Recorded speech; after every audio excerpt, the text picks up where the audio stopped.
could you be the scions of Styxia? Did you hear about the great work that I'm doing here, and have thus arrived to give me the last material that I need for transmutation? Great work?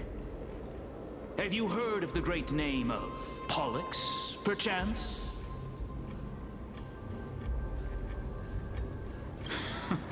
You have? Then that's good. During the Age of Myth, a time likely before your birth, I was the unsurpassed zenith of alchemy that none could reach. On the shoals of the River of Souls, I shall make Pollux soar again and bring death back to the world. But didn't that dragon already bring death to the world? Oh, looks like you don't know the whole picture. Well, it's true that the missing girl can grant death to mortals. Pollux, the one who delivered her onto this world, makes it so that humankind cannot die.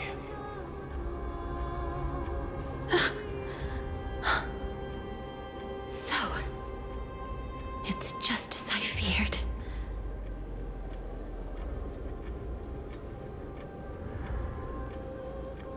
This is my guess. The deceased are supposed to drift down the River of Souls until they reach the end of the West Winds. But this River of Souls was blocked by Pollux's fall. That's right. That's why it's imperative that I bring the dragon back to the mortal realm and make it soar the skies again. I have long since prepared my alchemical matrix in the tower. Although, I am still missing the most crucial material of all. That final ingredient, the final sacrifice, is none other than the girl who lives out her days with death. Huh? What's going on? You didn't touch him, did you? I know that I am no longer capable of carrying out that task.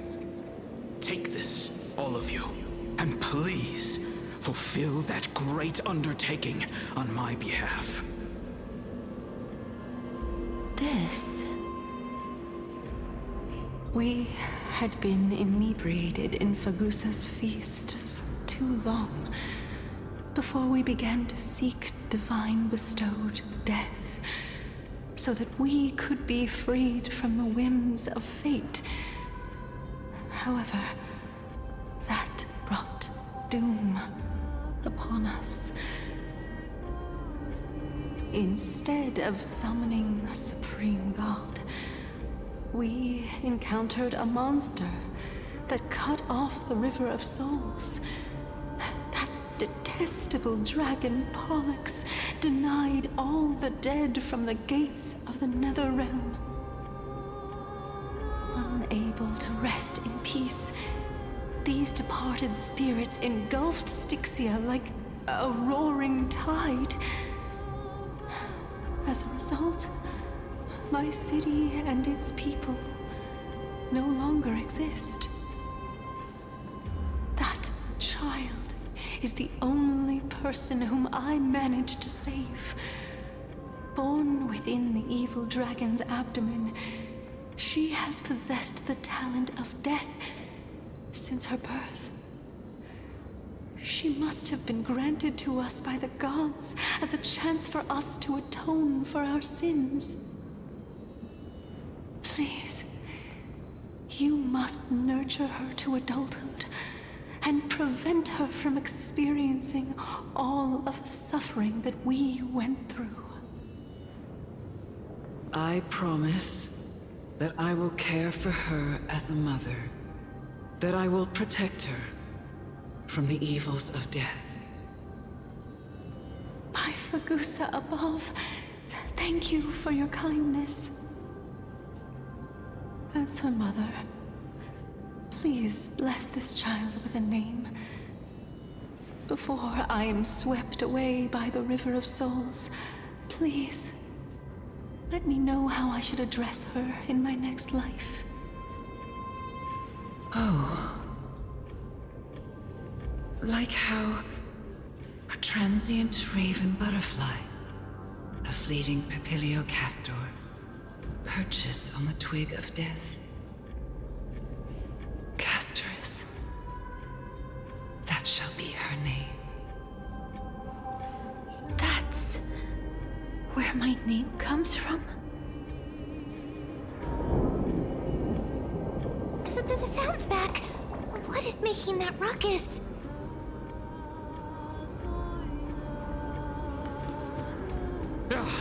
Living ones, don't waste your time bickering. The Netherrealm's wrath is falling upon you. Black Tide creations. When did they... Miss, please fight them with caution. Be careful not to suffer the same fate as those Black Tide creatures!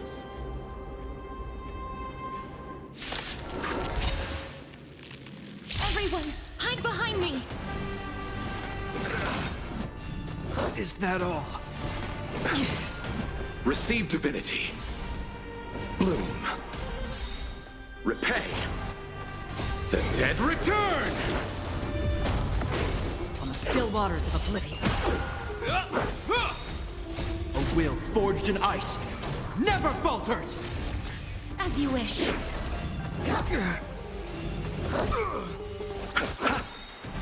Embrace a new life. I weep for the departed. It too shall fall.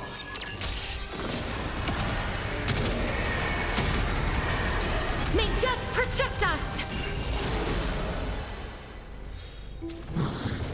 Destined for oblivion. Wilt hear. Again, on the still waters of oblivion. Receive divinity. Is that all? As you wish. Destined for oblivion. There's so many of them. How are we holding up? Bloom. Repay. A will forged in ice never falters! The dead return!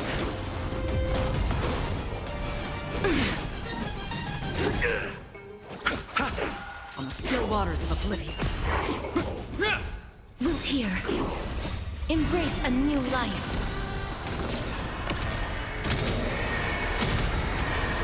May death protect us! I weep for the departed. It too shall fall. I underestimated you.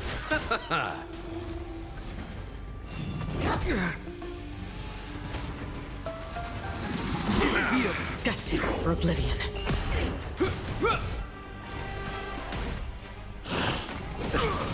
As you wish. Receive divinity. The dead return! Bloom. A will forged in ice never falters!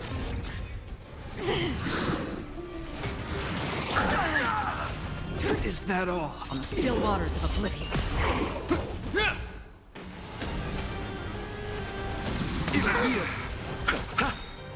The dead return!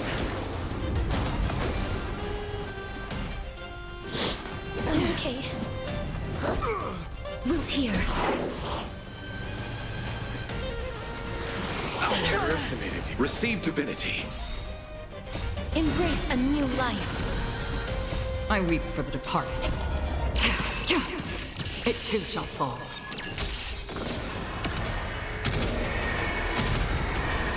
May death protect us! Destined for oblivion. Bloom. Repay. A will forged in ice never falters! As you wish.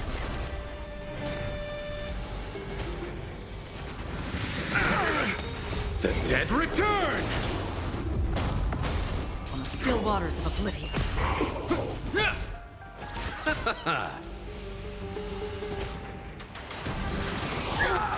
Wilt here. Destined for oblivion.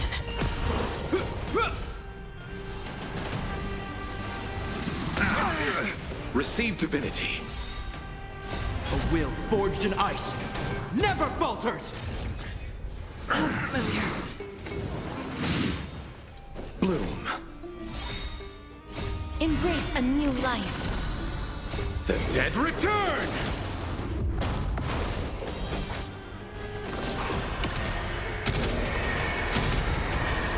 May death protect us! As you wish. Receive divinity. On the still waters of oblivion. I weep for the departed. It too shall fall. Wilt here. Destined for oblivion. A will forged in ice never falters! Here. For the feast of strife. On their triumphant return.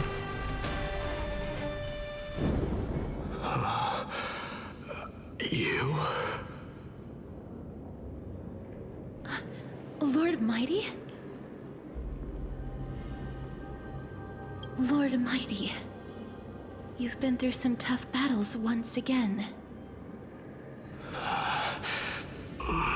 That black tide is endless.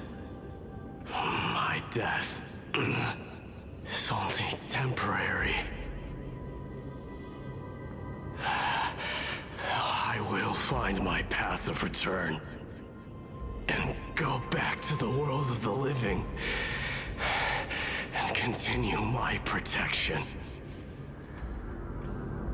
Lord Mighty, I have always wanted to. Why does death reject you? I'm the one resisting it. I must resist the temptation to go with the flow. I'll go against the current and kill my way out of this cursed nether realm. That is my destiny. It seems like he's completely focused on resisting the temptation of the dead's whispers. He's working hard every minute to deny death.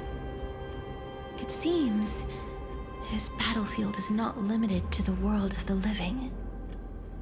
Lord Mighty, are you willing to travel with us? We're headed for the Matrix inside that tower, to summon Thanatos from their prolonged concealment.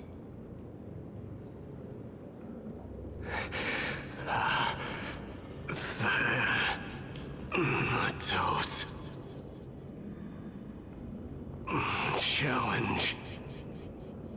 Death. That's right. If we can work together and defeat them, you won't have to be troubled by the curse of immortality any longer.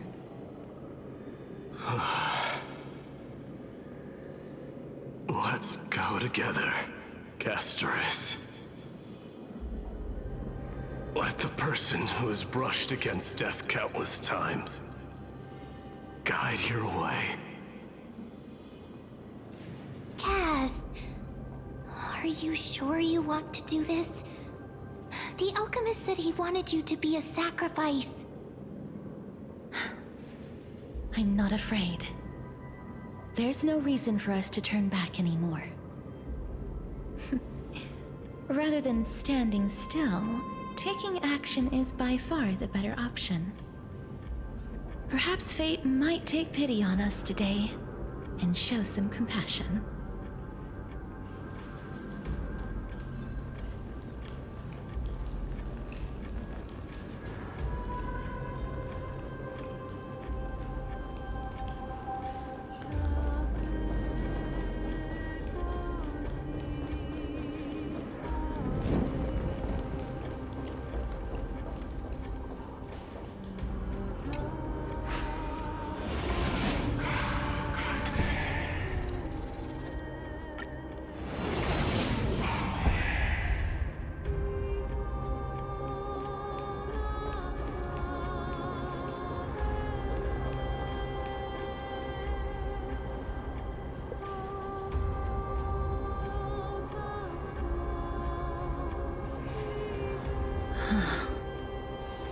This is going to be difficult.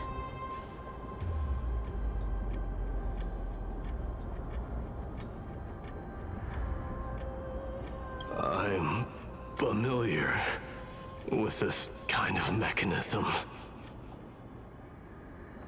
But I've never repaired broken chains. If I was more powerful, I would be able to carry one person with each limb and fly the four of us to the other side. The Rune of Recollection is here, but I can't find the miracle orb anywhere. So weird. Oh, could it be in that collapsed tower in the distance?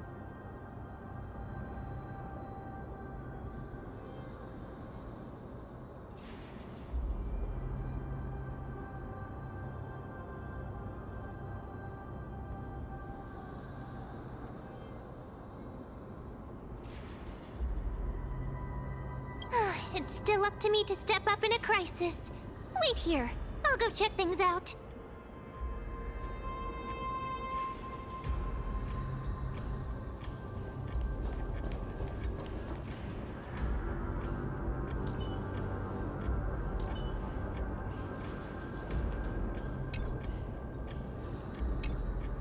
Just shout for me when you need my help! Got it! Just leave it to me!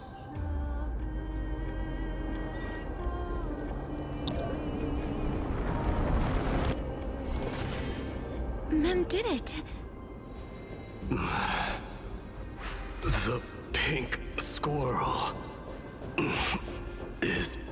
The miracle's range is limited. Please come a little closer.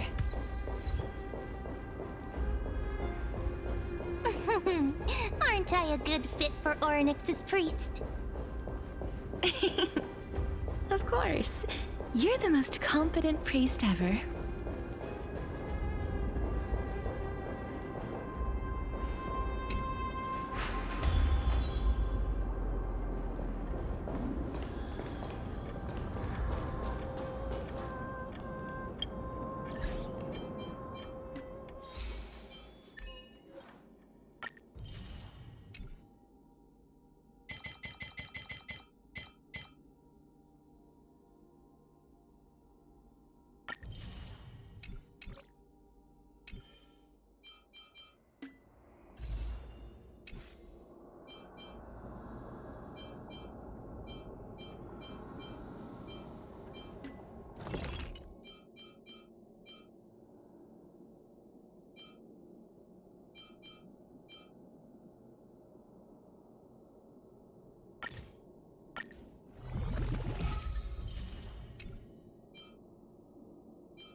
The alchemical matrix should be behind this door.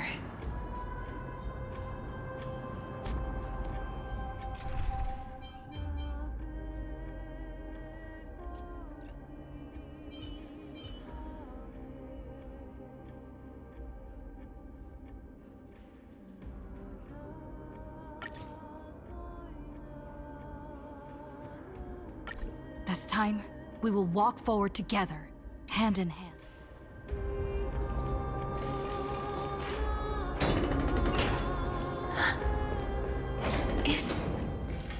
Wow, there are so many of you! It's little Cass and little Gray. Oh, there's also little D and the pink puppy! aren't you?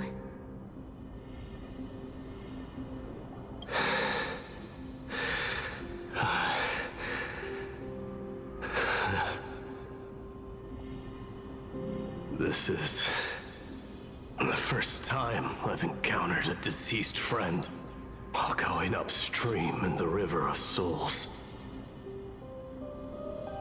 It really works like this. Just like the other departed spirits we've encountered along the way. I'm also unable to sense the aura of the living on Lady Trian. Yup, you're right.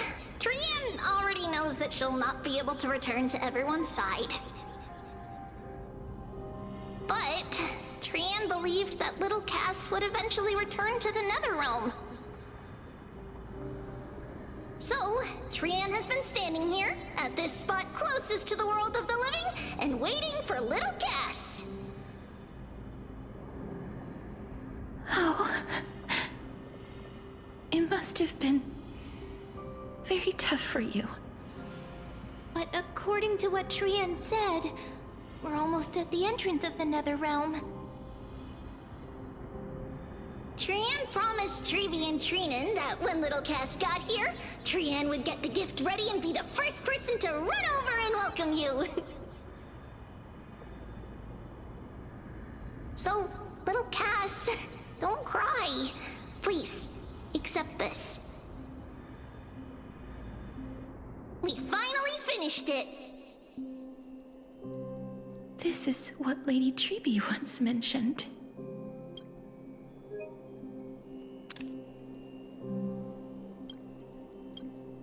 The gift for me that you didn't manage to finish. The Holy Maiden of Yanis. Even when separated by life and death, their thoughts are still connected. Trian spent a lot of time drawing this. Trian hopes that little Cass likes it. Seriously? It's seriously a wonderful drawing. Lady Trian.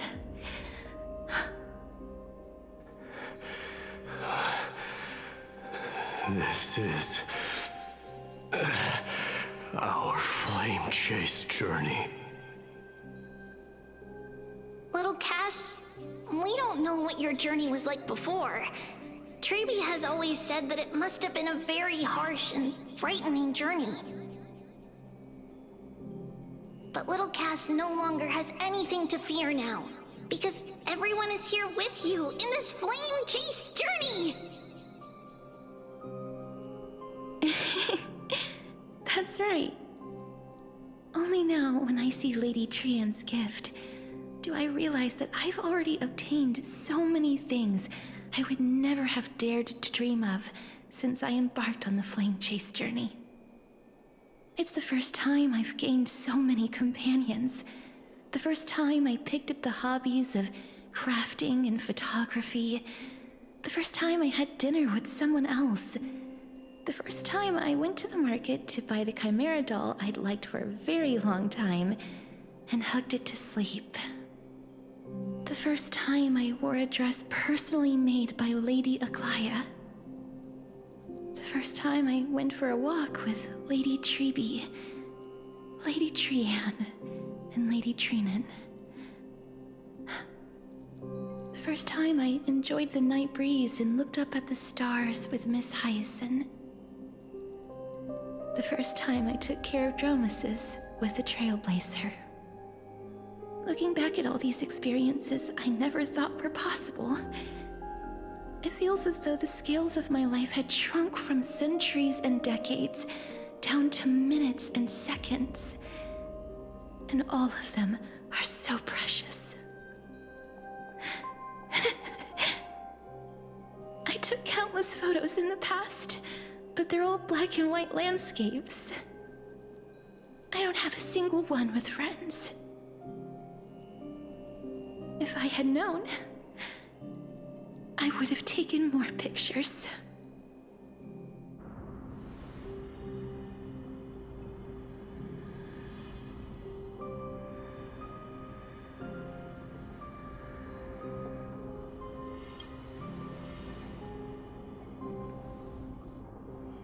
Trian says yes!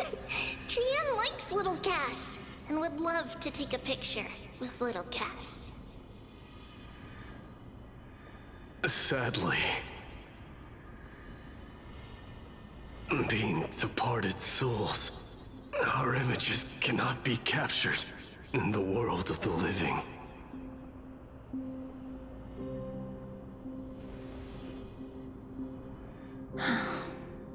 I thought so too.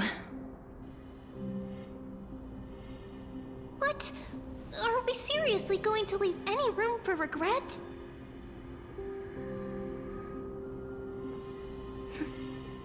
There won't be any regrets. This vivid drawing surpasses any photograph from the world of the living. Little Cass smiled. Treevee, Trinan, and Trian's wishes finally come true! I remember you once said that fate is not the flowers that bloom at the end of the road, but where people tread beyond the gate. Now, the path that belongs to me is about to reach the end. Thank you for bringing me the final key. Key? Little Cass, why are you talking in riddles all of a sudden? I have a feeling that soon, this gift of yours will become the key to saving Mrs. Life. Wow, that's amazing! Then keep smiling and carry on bravely! Little Cass, Little Gray, everyone, see you tomorrow!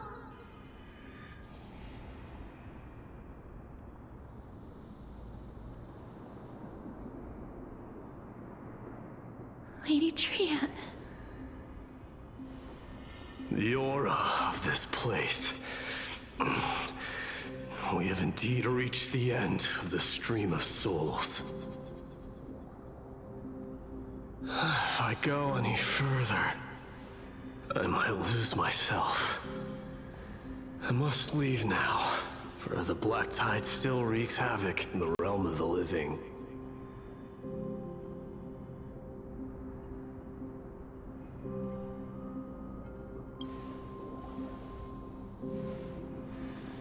I have broken free from the chains of death countless times.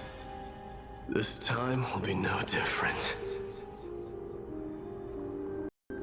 Castorus, will you fulfill your duty for the flame chase? I have yet to make my decision, Lord Mighty.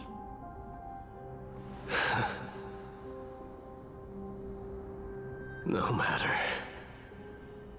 Make the choice your heart desires. Even if it takes 1,000 years of waiting.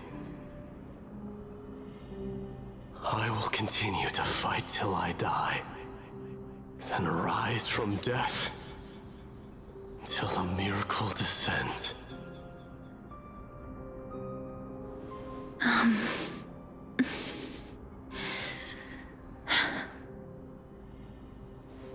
There is one more thing you should know, Lord Mighty. What is it? Professor Anaxa may have deduced the principles behind the Era Nova. You and I may be reincarnated as strife and death in the next cycle, becoming calamities wreaking havoc upon the world. I see.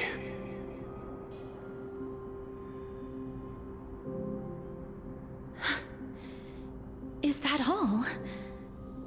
Are you going to accept such a fate without complaints? Do you have a strategy to shatter the shackles of our fate? I haven't found it yet. Perhaps I never will. Then, cease wasting your thoughts on futile matters. Control what little you can. And when fate's inescapable grasp comes, resist it with the strength of your mighty will.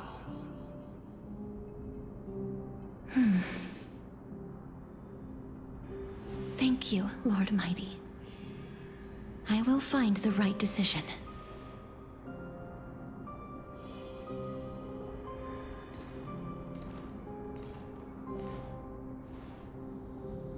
In the name of strife, may you meet a fitting end. This must be the alchemical matrix the spirit mentioned. Let's see. We need to insert Aquila's sky, Giorios' earth, Kethali's fire, Fagusa's ocean, and Nestia's love. It seems our sweet Princess Homebody has made up her mind. In that case, seamstress, I suppose I no longer need to deliver your message. My time is rather precious after all. Whether you wish to break free from death or not, please, follow your heart. By the promise you once made, I ask that you fulfill your duty one final time. Castorus, please, live as a human, and die as one. According to that alchemist, the final piece is supposed to be me. However, he is not privy to the past, and therefore cannot see the full picture. The past?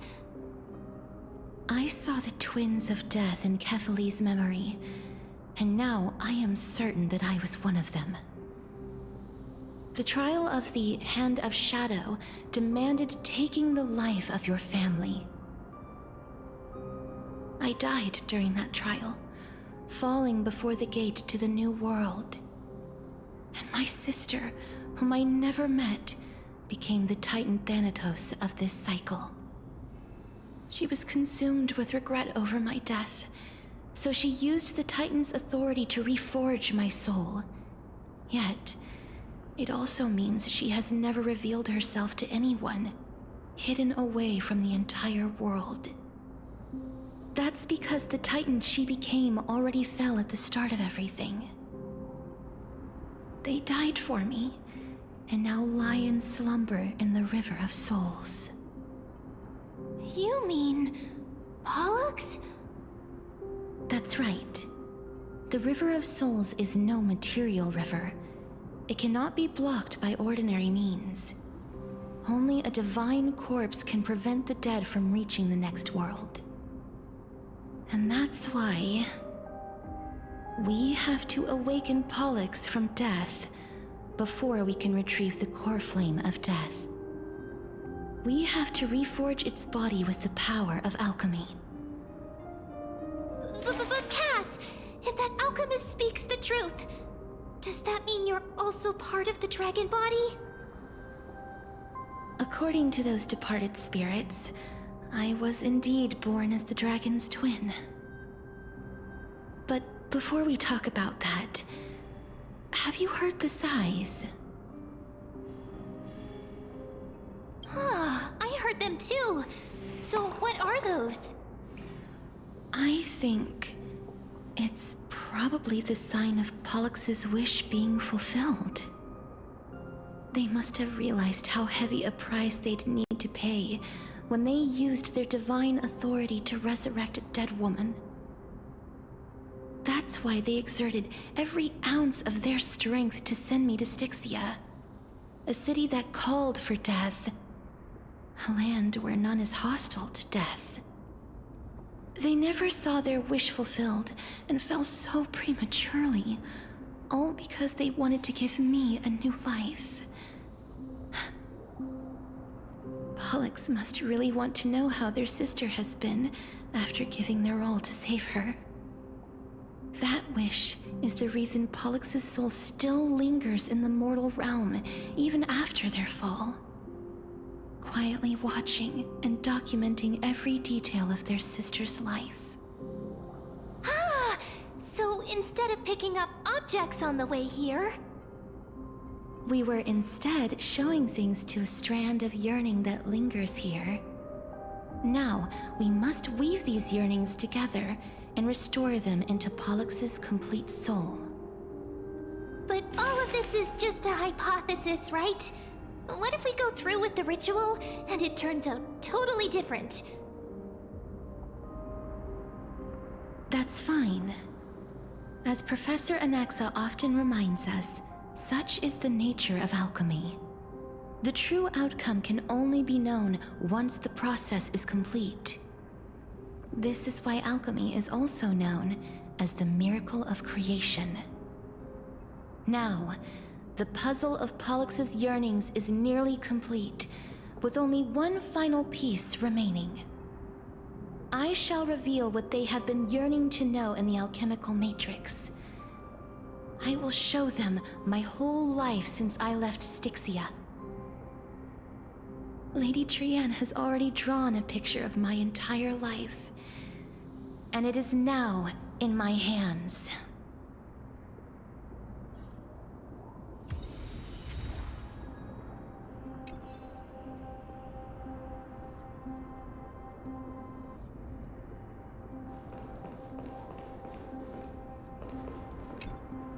Then, let the ritual begin.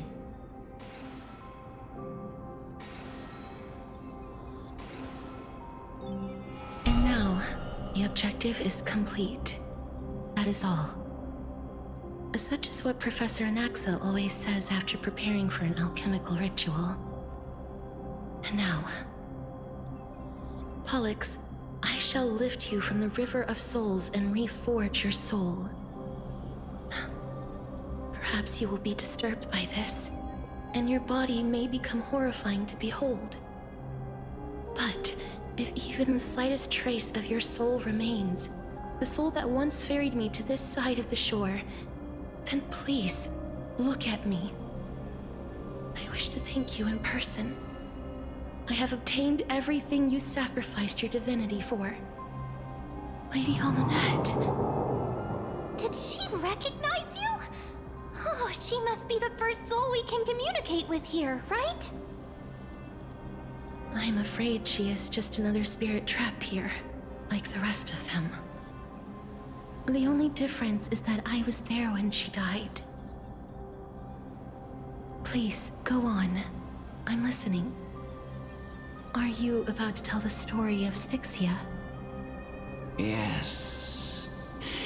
You're just as smart as I imagined, but... never mind. Now's not the time.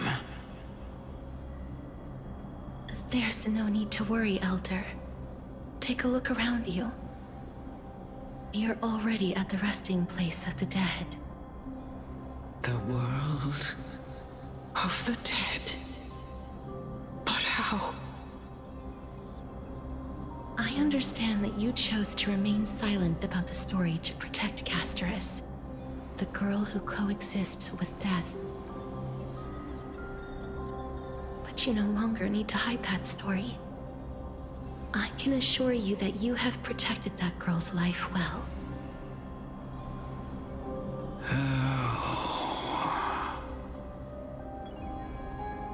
Well, in that case, let me begin. Styxia, the pearl of the ocean, plagued by unwarranted calamity and ravaged by death in the fairy tale. It was the first city-state to shift their faith towards death, even before Idonia did. From where you stand now, I suppose that's a bit hard to believe. Right? Indeed. I cannot imagine that those from the era Chrysia, blessed with eternal life, could ever yearn for death. I have pondered the same question, child. But I am afraid there is no clear answer to it. Journeys and epics are only glorious and magnificent because all things eventually fade to dust. That's how someone once explained to me why death is necessary to the world. But I still can't take that as the final answer. Would a world without journeys and epics be worse off? I take it the one who spoke this line was a general, or perhaps a warrior. I, however, did find some inspiration in these words. Would you like to hear my thoughts, Castoris? Please enlighten me, Lady Amunet. Though I have already made up my mind on how to handle the authority and core flame of death. Your words might truly guide me toward the path forward. You and I are neither warriors nor generals. Therefore, journeys and epics cannot truly resonate with us.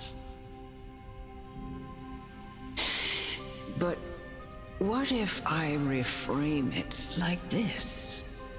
What if love is not a trait bestowed upon mortals by Nestia, but a blessing from death? Love. No one ever invented the word cherish in the era when life was eternal. For all the good things in the world can be revisited endlessly, and every bond formed carried no risk of being severed. The so-called Era Chrysia was an age devoid of both virtue and sin. People did not truly live. They simply existed, going through the motions without passion or purpose, then waiting for something to happen.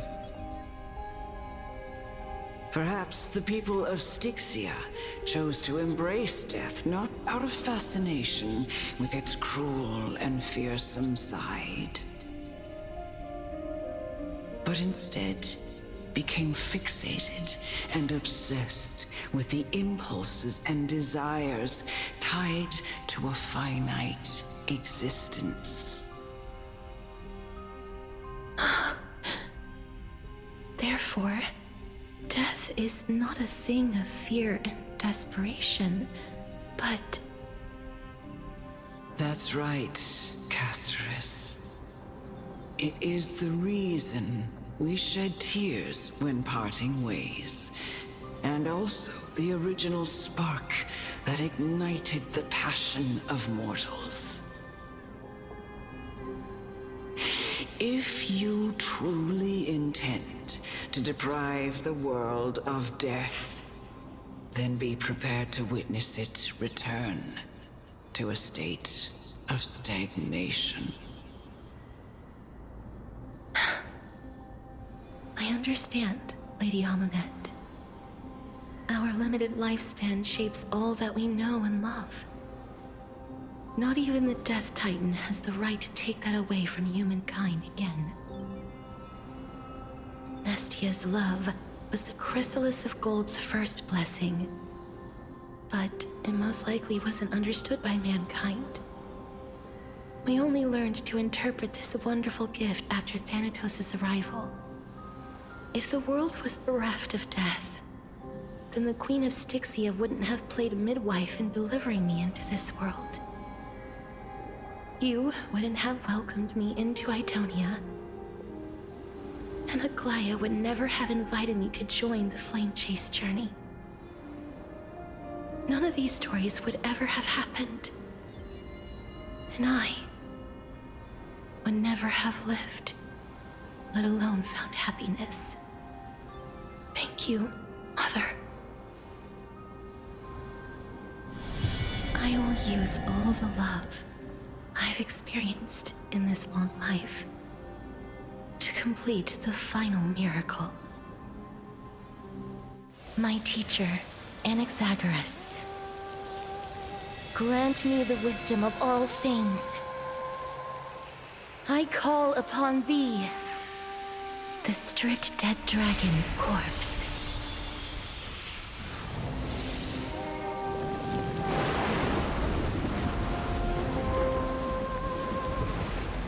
Rises from the earth, falls from the sky. As above, so below. This is the greatest power of all powers. Unstoppable in this world.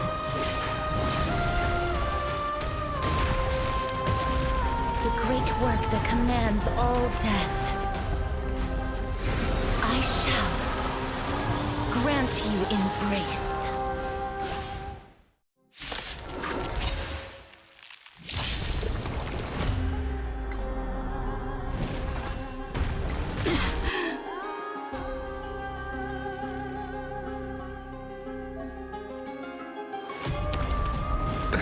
Nothing major. Is the girl who once saved my life truly gone? Or will you show yourself again? Once we eradicate this hatred and regret. Mimi! Please cherish this time. Routier. Bloom. Thank you! Eternal sleep is not the end. The dead return!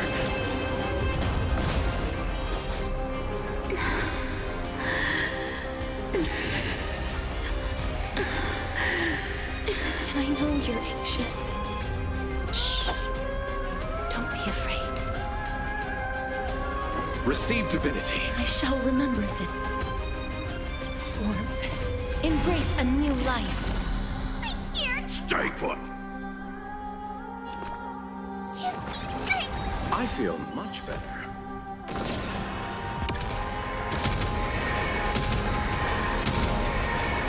May death protect us!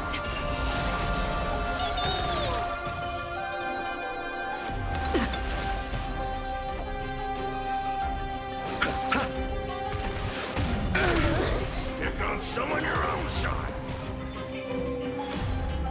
As you wish. I'm gonna hold everyone back again! Protect me! Don't come any closer! Fiends or devils. I'll crush them all. Bloom. Eternal sleep is not the end. The dead return!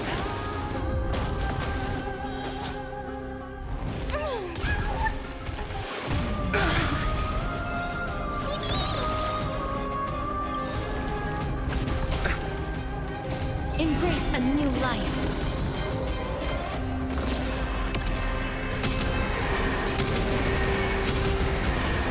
May death protect us! Not a bad idea. Trust me. We can do anything! I'll see you off.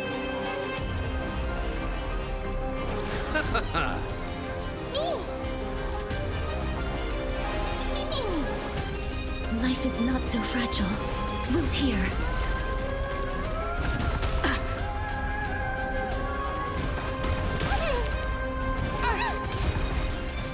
I'm scared! Together!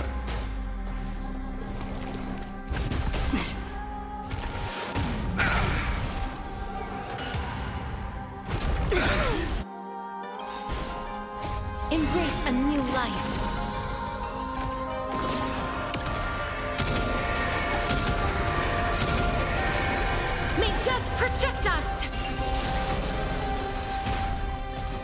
This is being in sync? Mimi! I'm still here. Mimi!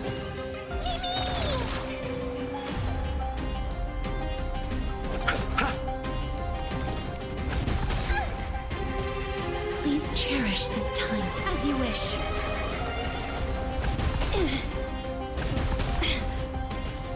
I'm gonna hold everyone back again! Give me strength! Embrace a new life.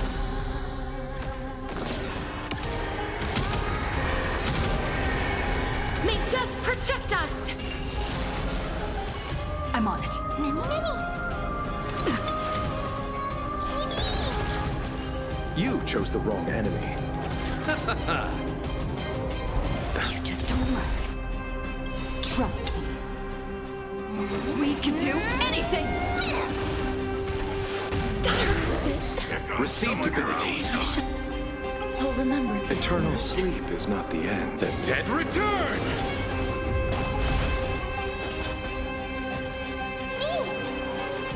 Mimi! You two will head to the nether realm. We'll hear. There's no more need to weep in grief. I will grant you peace.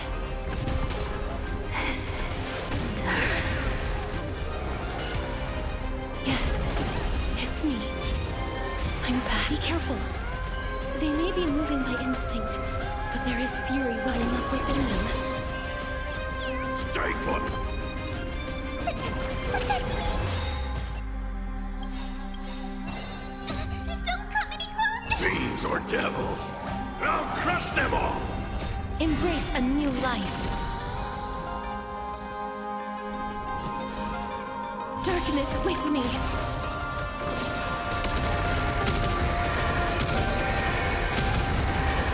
May death protect us! This is being in sync? Mimi! I'm still here. Mimi!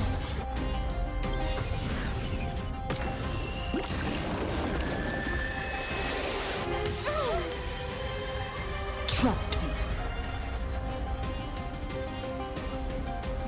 We can do anything! Mimi! Mimi! As you wish. I'm gonna hold everyone back again! Give me strength! You found someone your own size! We can do it!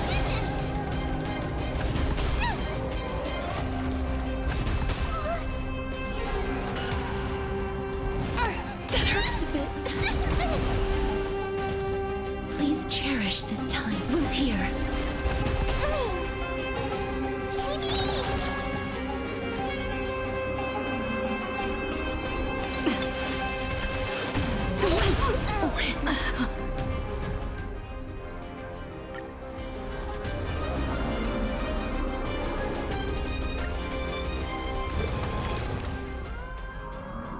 Let's try it this other way. We can do it all! Trust me. Together, we can do anything!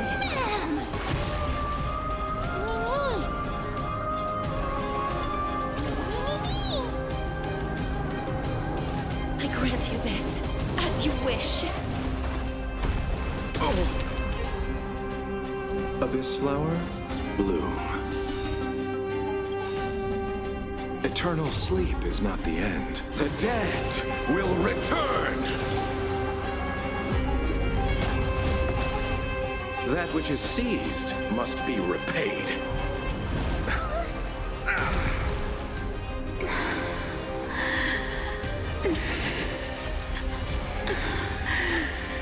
And I know you're anxious. Shh. Don't be afraid. Receive divinity.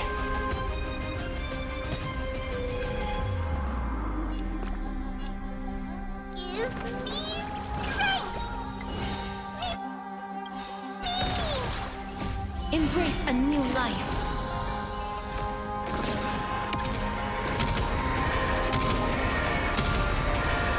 May death protect us! is no more need to weep in grief. I will grant you peace.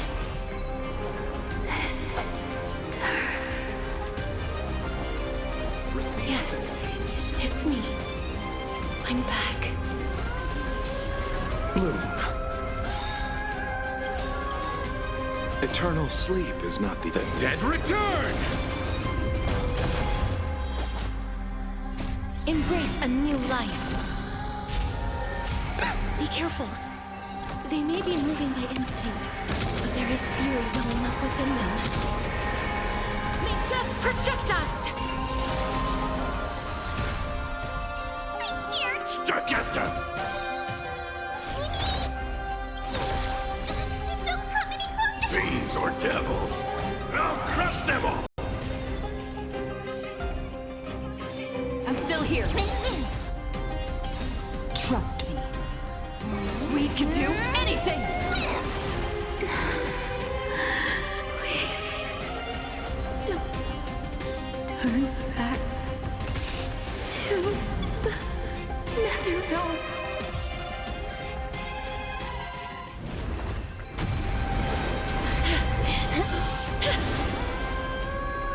Oh, death. Sleep in peace.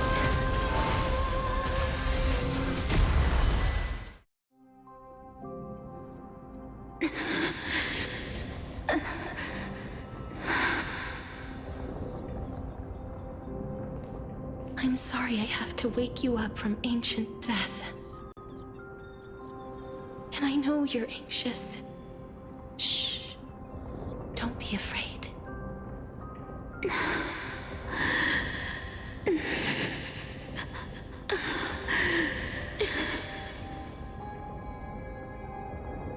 Do you remember me?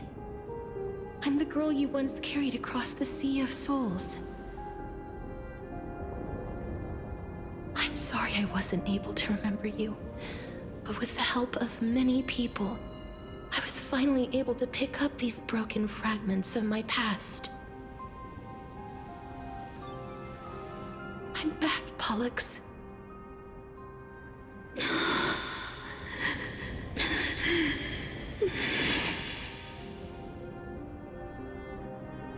I know this might not be what you wanted.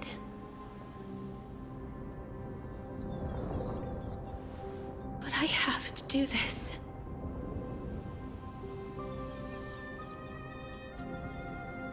So please, carry me across the Sea of Souls again and return me to the Netherrealm, just like you did in the past.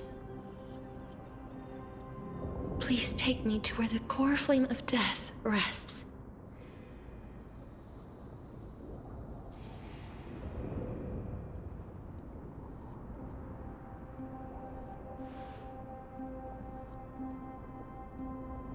I'll be going now.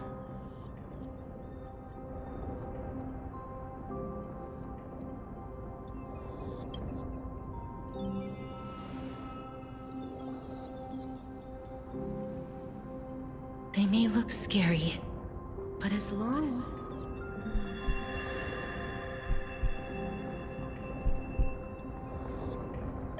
What's happening?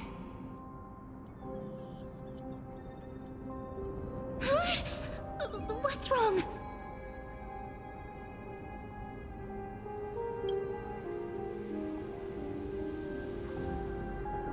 Are you... What's wrong with her? Her time is almost up. If I don't go now, I'm afraid her soul will return to Thanatos' embrace before me. What? Oh no! Is there anything we can do?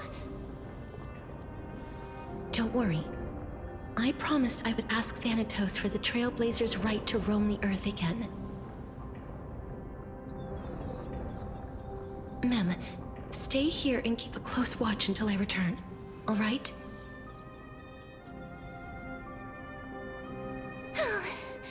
All right. I'm the best at taking care of others. Go on, Cass. Make sure not to leave yourself with any regrets.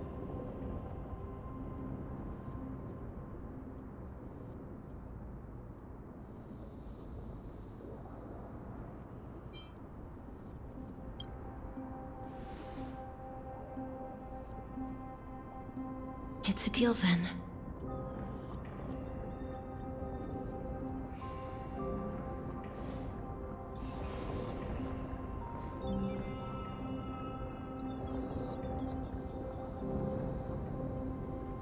Please.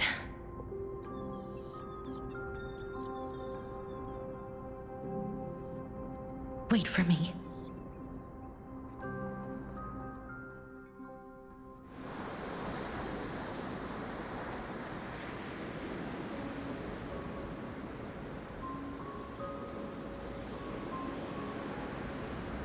After all that, you still ended up back here.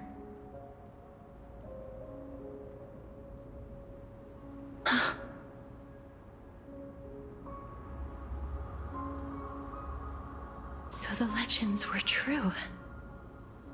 The Netherrealm really is a sea of flowers. Yes. Just like the flower fields we tended to back then. Is that you, Plixia? Do you remember me? I don't have the memories from that time, but I've seen you before during an experiment. I see. Call me Thanatos, then. It'll be easier. However, since you recognize the name, you must already know everything about Thanatos, right? Yes. I'm here to reforge the order of life and death in Amphorius.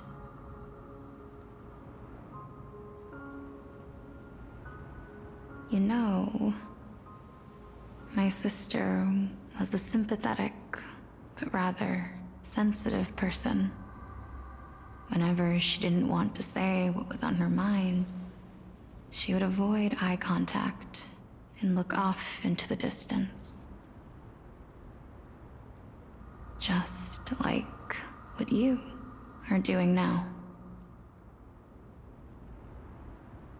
Can you tell me about the last Era Nova?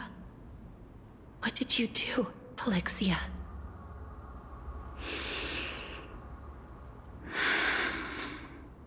Where should I begin? I suppose we can start from the beginning. A long, long time ago, there were a pair of like-minded twins. As foretold in the prophecy, they were chosen to be successors to the god of death. But fate was cruel. The price of attaining divinity was to take the life of our closest kin with our own hands. That trial was indeed recorded in that memory. Then you should already know that my sister voluntarily gave up her own life, so that I could ascend as the demigod of death. But I couldn't accept that. Why did we have to kill each other for a future she'd never see herself? That's not fair. So, while weaving the laws of the new world, I shattered the forbidden bottom line for life and death. I reshaped my sister's soul and took the form of the great dragon Pollux to carry her up the River of Souls and back into the mortal realm. But our fates were already decided and manifested in unexpected ways in response to my futile actions. Aging is an unbreakable law of nature laid upon humankind, created at the same time as death. When the living die, their souls will meet Thanatos, who would determine where every soul goes. If the Reaper raises their left hand, the soul is granted death and allowed to enter the Netherrealm to await reincarnation. If they raise their right hand, the soul is rejected by the Netherrealm and returned to the mortal realm to continue walking the earth. That's why the Hand of Shadow can only lay down judgment and not embrace another being. Yes. Death was originally a pair of hands, but they were split in twain when we reached the mortal realm, never to touch each other ever again.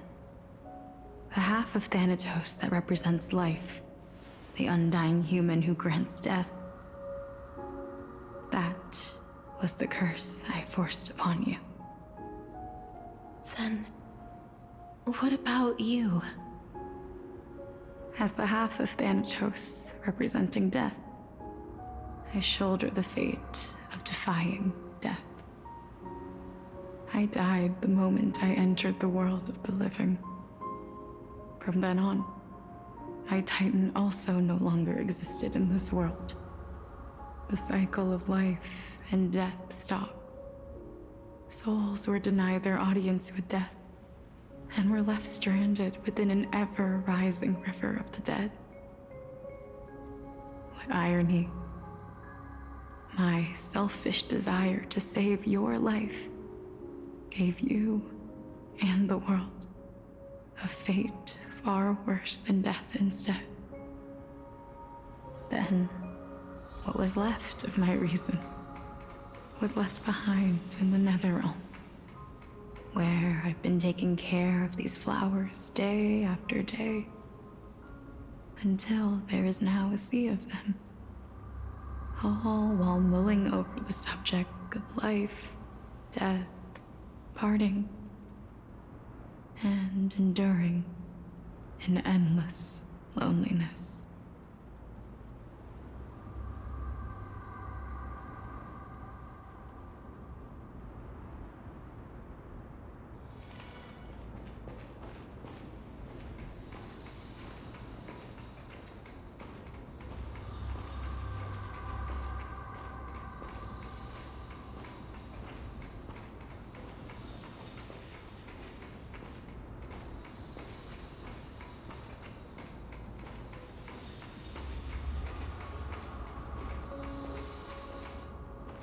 Fate is absurd indeed.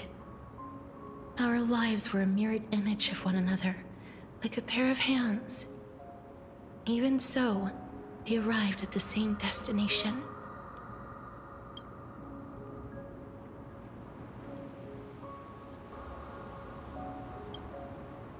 We walked different paths, yet experienced the same pain. I had hoped that maybe you would at least have a good life in this cycle. I'm sorry. I lived my life well. It didn't go to waste.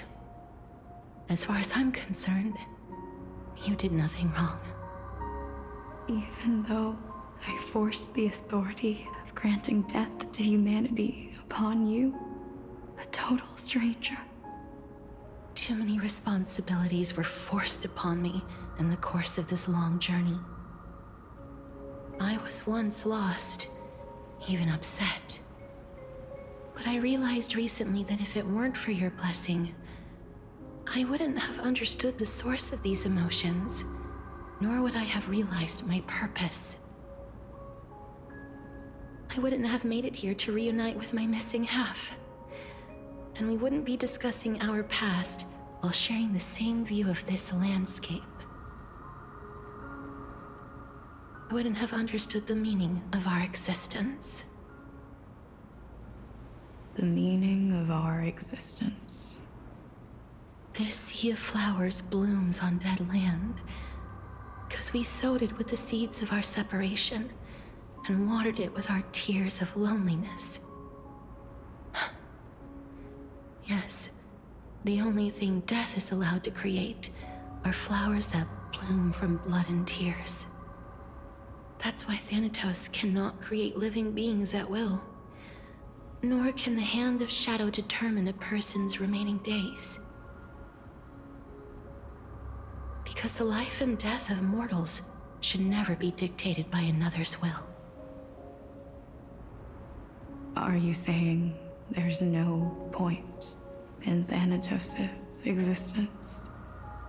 No. No single being can bear the scales of life and death on their own. Not even a god. Life and death weigh equally heavy.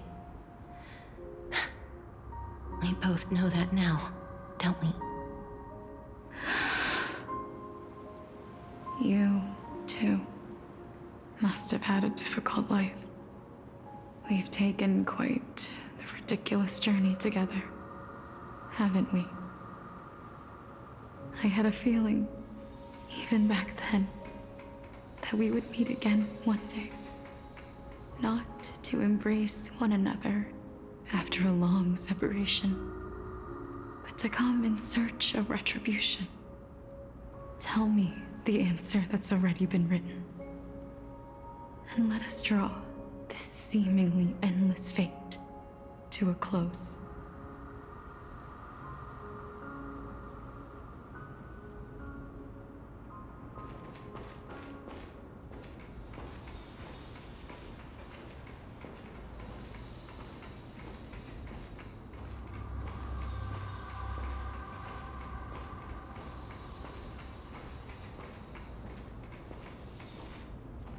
It's been far too long. I've waited here for centuries, watching day after day as desperate spirits are denied by this lonely wasteland. I always hoped I would see you among them, but I was also afraid of seeing you. I didn't know how I could possibly face you again, but more than anything, I was afraid that you might have forgotten all about me. I know. But don't you see, Polixia? I made it back anyway. You don't have to shoulder death's authority on your own anymore. It was always meant to be held in two hands anyway.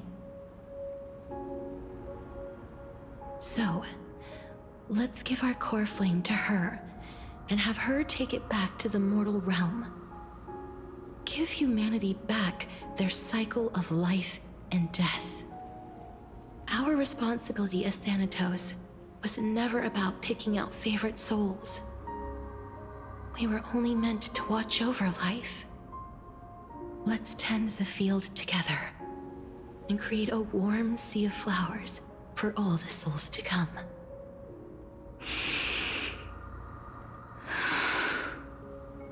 What do you think, Polixia? Yes, just one last step. You shall wither, and through that, the dead will sprout again from the remains, and be reborn with the dead flame. As foretold by the prophecy, Thanatos' authority is only destined for only one person to wield. As the Chrysos heir of death, as their demigod, as a titan, our fated moment has arrived once again. Just like before. Yes, just like before. But unlike that time, the ones undergoing the trial this time are prepared. You've made up your mind? Yes, as dictated by fate. But I won't be afraid, as long as you're here with me. Complete your trial in this life. Grant me the embrace of death, and light the spark of life ablaze. You've been tempered by life and death. I know you'll be able to give this wasteland its first breath of life. Like a raven butterfly, flying swiftly into the Netherrealm, perching on the twig of death.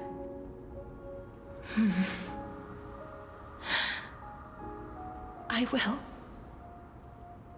After this, I will remain permanently in the Netherrealm. The River of Souls shall return here and rain down from the sky, scattering souls across the earth. The cycle of life and death will flow once again. This sea of flowers you sowed shall bear countless joyous or sorrowful souls, and bloom evermore.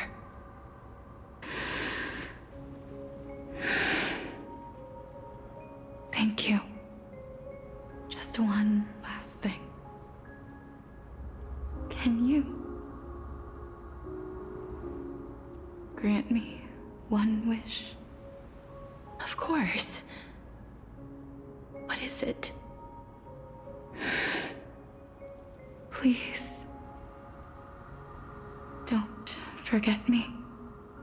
I promise you, when we meet in the next world, even if I have endured another reincarnation,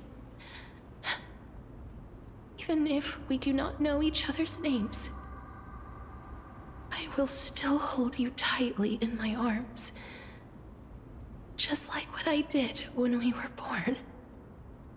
Casterus. Casterus. You're as beautiful as a fleeting butterfly.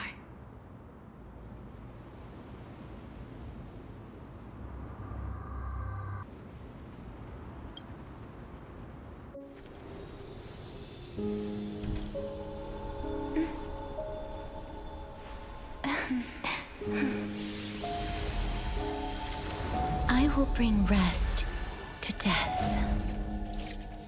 And from now on, stagnant life will once again flow.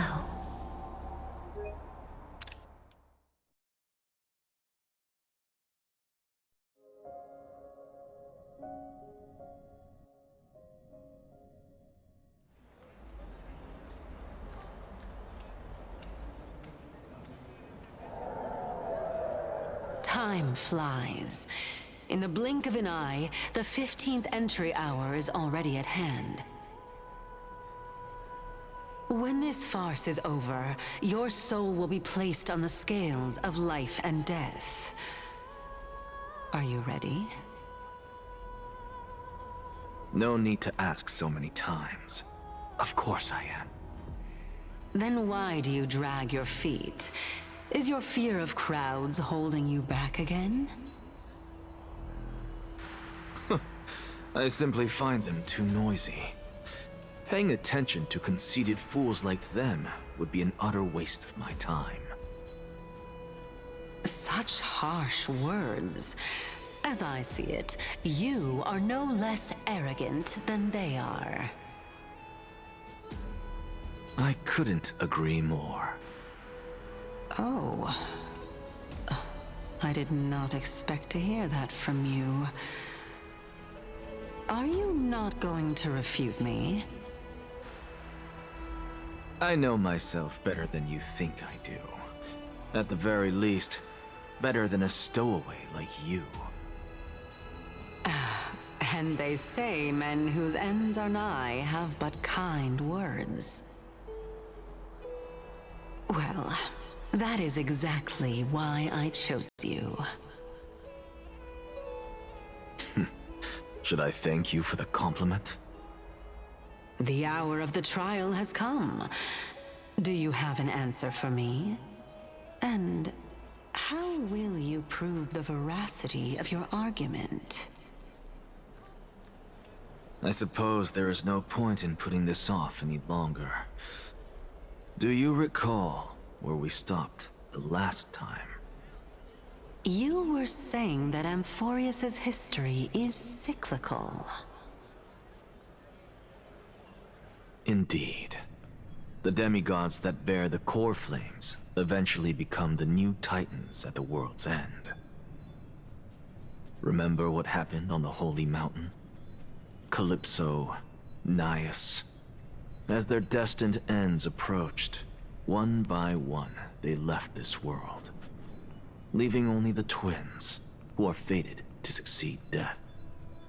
Unfortunately, while their journey is consistent with ours, you and Calypso, as well as Nikador and Naias, act as supporting evidence. I can only come up with a rough sketch for my theory of a cyclical history. For all the pains I took to reach this point, I had already lost hope of ever obtaining definitive proof. After all, the past is in the past. Proving that we are the legacies of heroes of the past is a hopeless endeavor. That is, until I met a girl named Polixia and her sister. If Castoris was truly sent from the past to the present for the Titan's self-serving reasons, then having lived through 2 cycles, and with Styxia as the pivot, she will no doubt be the link to connect all of this together. If the Twins of Death can bridge 2 cycles to reunite at the shores of the Sea of Souls, then my hypothesis will no longer be just a hypothesis. And you too will get the answer to your question. Well, that is all well and good, but how can you be so sure? If there is even the slightest error in your hypothesis, the girl will be shattered. It matters not. The most important quality a scholar must possess is foolhardiness. If you are overly cautious, then you'll never have the gumption to make the first step, and change will never come.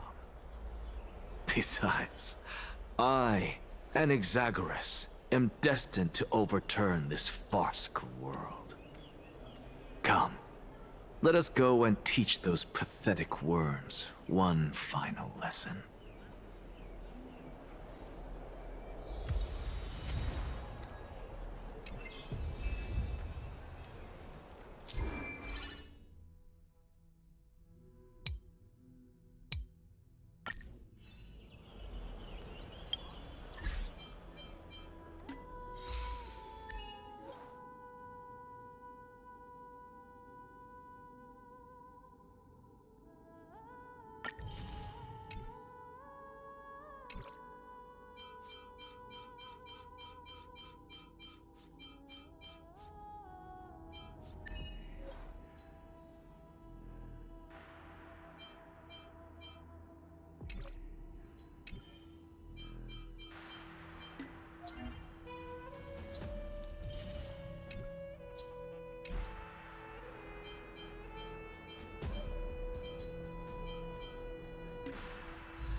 Fine.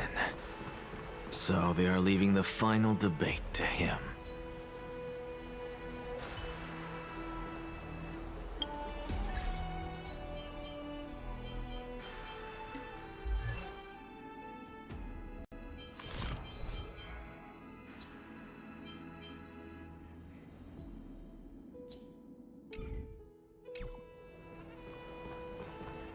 Let those Chrysos heirs who started this terrible war hear you.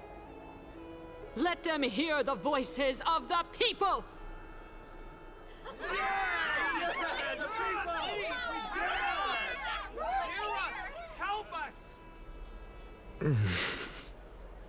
As always, that woman knows how to stir up a crowd.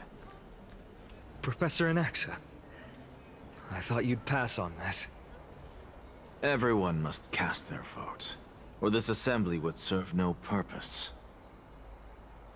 Prof, do you truly think it's wise to entrust the fate of the world to an assembly like this? Akama has stood strong under this system for 1,000 years. It stands to reason that there is purpose in its existence. But that is not what you're asking, is it? What you really want to know is Aglaya making the right decision in entrusting the fate of the world to you. Nothing ever escapes you. I didn't spend all those years teaching you for nothing. Most people only take 4 years to graduate, if I recall. To tell the truth, I feel like I'm on my way to an execution chamber instead of a podium. So, do you have an answer to that question? No, I don't.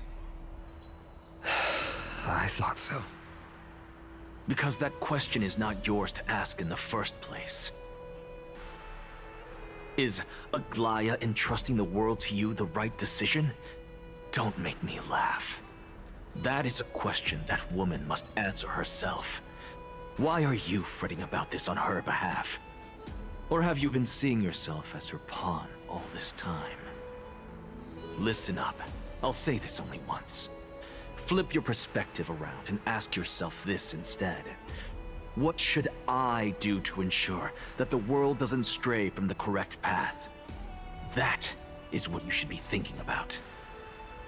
You still have time, so give it some thought. Oh, and don't bother telling me the answer. Tell it to those begging for salvation from the gods. Got it. Thank you, Professor Anaxa.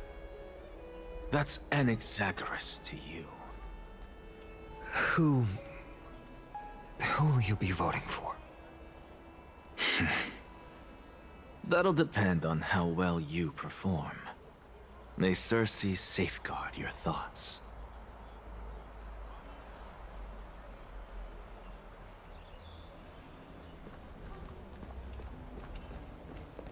Lord Anaxa, you're finally here. The last speaker for the Assembly will be taking the stage soon. The resolution will be passed after that.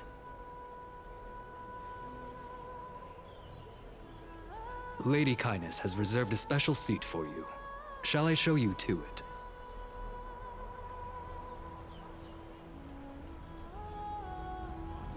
All right. This way, please. I actually don't necessarily mind things remaining the way they are. Whatever you say it. I'm a little nervous. Thank you. Elders and citizens, silence, if you please. As the Theoros, I present to you Finan of Ides Elysiae, virtuous citizen of Akima, and the last speaker of the Assembly. Much obliged, Lord Lycus. I remember him. He's the penniless lad working for Aglaya. Where's Lady Goldweaver? Why is she sending this guy to give the last speech? Is this really the end of the Flame Chase journey? Can this dude really face down Kindness? I actually don't necessarily mind things remaining the way they are. Whatever you say it. By Kefali above, dear citizens of Akima, as you look upon me, so too do I see you. I see your fear and misgivings, your apprehension about the discord between the Chrysos heirs and the Council of Elders, and your uneasiness about the future of the Holy City. Yet, before you contemplate something as grand as the fate of the world, I ask that you look closer. Look beyond the horizon illuminated by Kefali, at the crisis threatening to overwhelm us. What? Ides Elysiae, my beloved hometown, is a village forgotten by time. It is a place with the most invigorating breeze and wheat fields that spread all the way to the sea. I once thought that there I would enjoy a lifetime of peace and quiet with my friends and family. How I wish I could invite all of you to that paradise, far from the noise and chatter of the world. Alas, I can't. Because she, and all that she nurtured, all that I loved, they have long been devoured by the black tide. My beloved home is no more.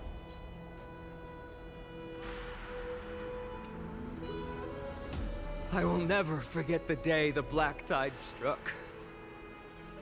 My father, Hieronymus, fought with a broken sword to his last breath to protect his child. My mother, Aldada, she was ripped apart by monsters. Also, I might live to stand before you here and now. Galba, he was a hunter. But in the end, those arms that once drew a bow instead embraced Piso, his beloved son, as they both breathed their last. Pythias, the teacher, risked her life to save her students, but a burning beam fell on her, crushing her. And what of Livia, her daughter? Did she make it out alive? No, she didn't. Livia, Piso, and so many other children. My childhood friends. They were all swallowed by the black tide and turned into monsters. They kept saying the same thing over and over. Even up until the final moment, I finally steeled my heart and granted them eternal peace with my sword. Why, Finan? Aren't we the best of friends?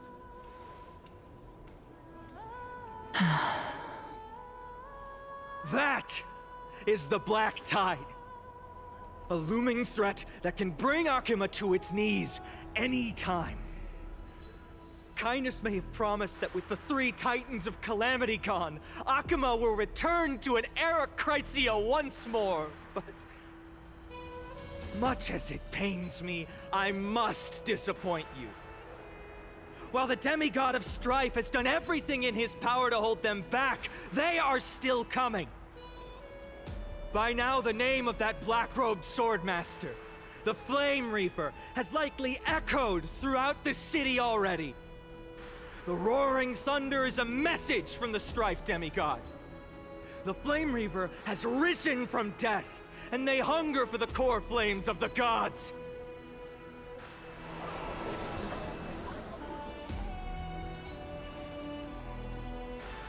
Lies! If such a powerful enemy is indeed approaching, why is Akima still a picture of peace? Exactly! The city of Akima shows no signs of pandemonium or chaos. And why is that? I beg you, spare a moment to think about this. Are we able to stand here and hold this assembly in peace today because the danger has passed? No! This peace we enjoy is no gift of fate. We are able to stand here today only because the Chrysos heirs have stepped up and shielded Akima from calamity. With her golden threads, Aglaya has preserved and continues to preserve these idyllic days that all of you hold dear.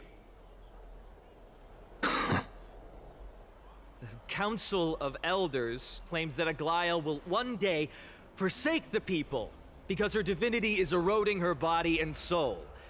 But ask yourselves this. Rather than offering her aid and support, why do they choose to watch and push Akima away from the Flame Chase journey? The answer that no one can bring themselves to speak of. A truth stained in blood and buried in greed, fear, and vanity. Allow me to lay it bare before you. It is because the Council of Elders, which bears Akima's history and honor, along with this citizens' assembly we once took so much pride in, are now infested with vermin.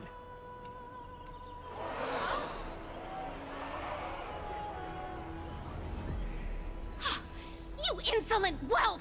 How dare you! It is true that Aglaya has reached her limit.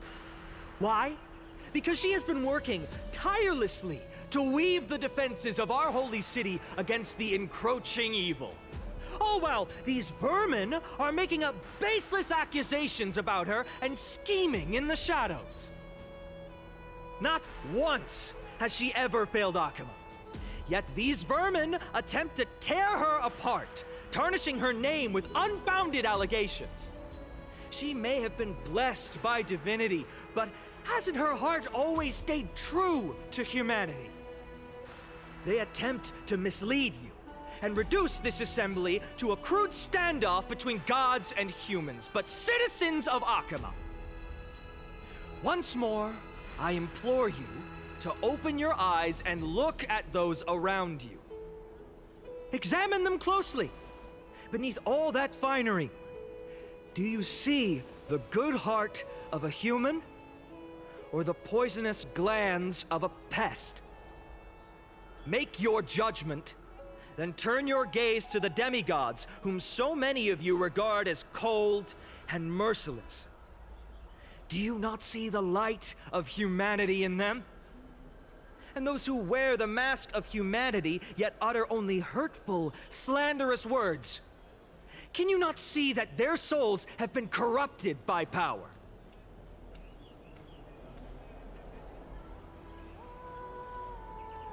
Yet, no matter what your answer is, and no matter who your vote goes to, rest assured that you have nothing to fear.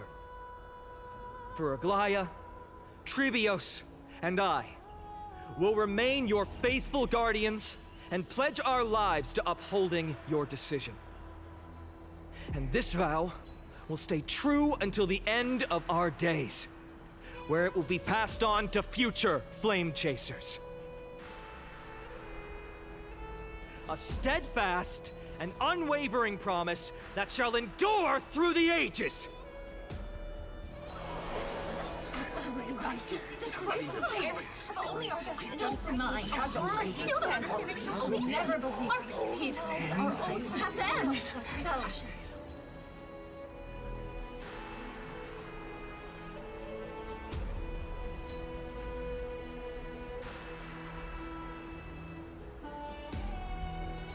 At the present time, on the scales of Talenton, those who call for the continuation of the Flame Chase journey, and those who demand its suspension.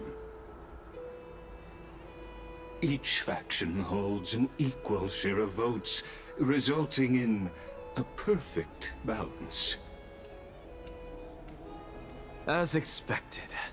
This is the moment when the Flame Chase journey is the closest to its end. And now, it's your turn to vote, Lord Anaxagoras. Is there anyone else who hasn't voted? No, you're the last. Cast your vote with care, for your decision will break this impasse. I have long since made a decision. Very well. May you bring much needed change to this farcical world.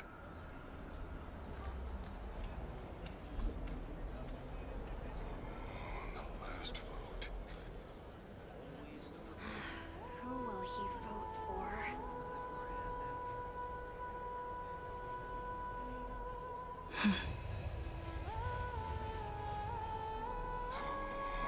Last vote. Always the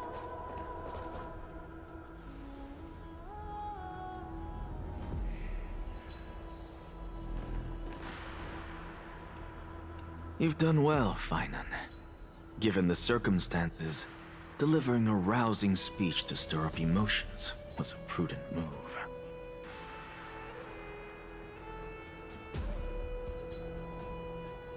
Thank you all for your patience. On behalf of the 7 sages of the Grove of Epiphany and the scholars of Amphorius, I, Anaxagoras, am ready to cast my vote.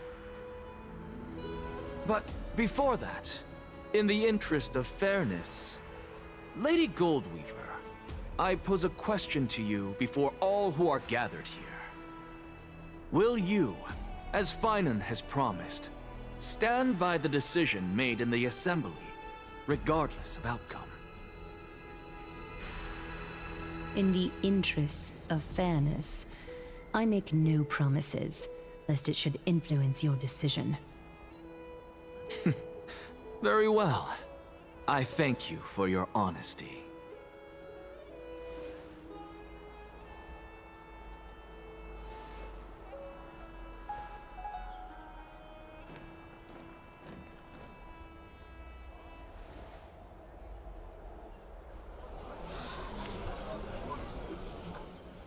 What's he doing? The stakes are high. Let's be patient. Cut the act! Who do you think you are wasting our time like this? Lord Anaxa, please do not forget that I... Rule number 1, do not call me Anaxa. Rule number 2, never interrupt me. Silence is golden.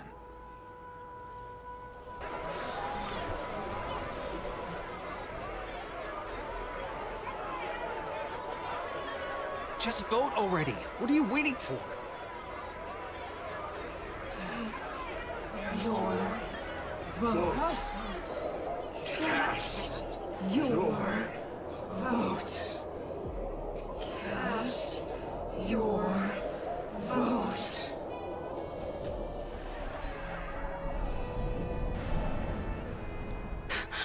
I cannot help but wonder, is every hardship in the world something you will exploit and use to your advantage? How else am I supposed to make use of this situation where my body and soul are separated?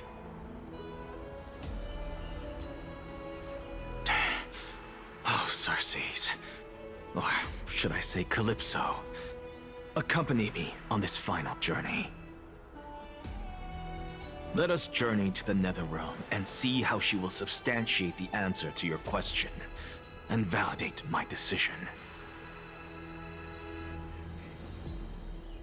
We need only to follow the sound of the tides.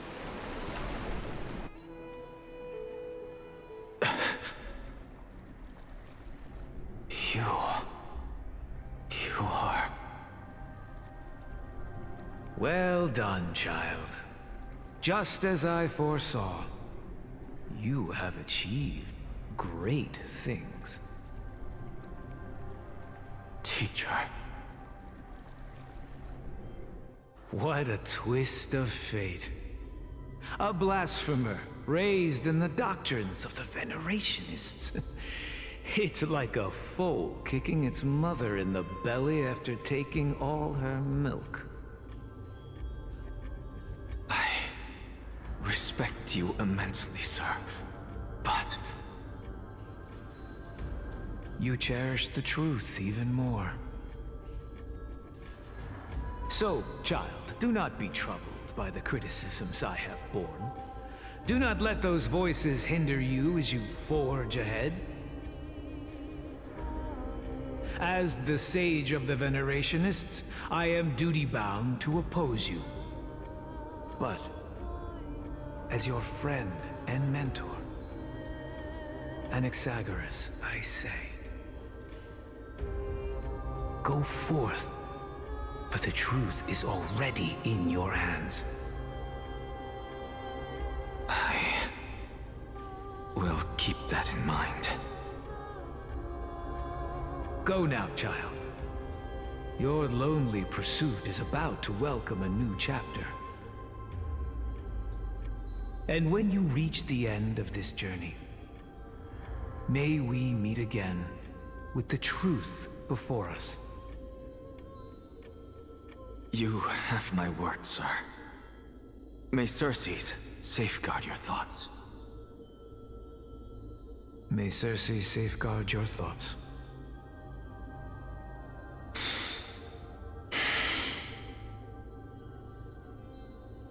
You are right, Empedocles. My lonely pursuit is about to welcome a new chapter. I must be on my way now. May we meet again with the truth before us, Empedocles. What are you waiting for? Just cast your vote. Silence! Silence, everyone! Behold, Circes, here at the center of the world, I shall write the final step of my proof. For this place is but one step away from the truth.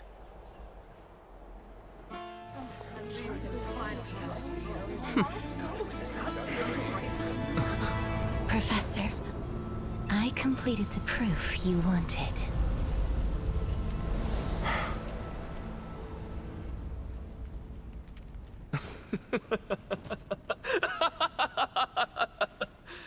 Thank you, Castorus. The answer is plain as day. My vote goes to the Flame Chase journey and nothing else! Elder Kindness, I have deciphered the truth of this world!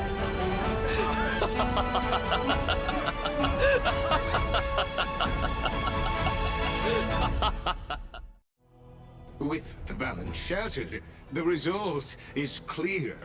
By Kephaly and Talenton above, as the Theoros, I have observed. No! Ligus, you can't!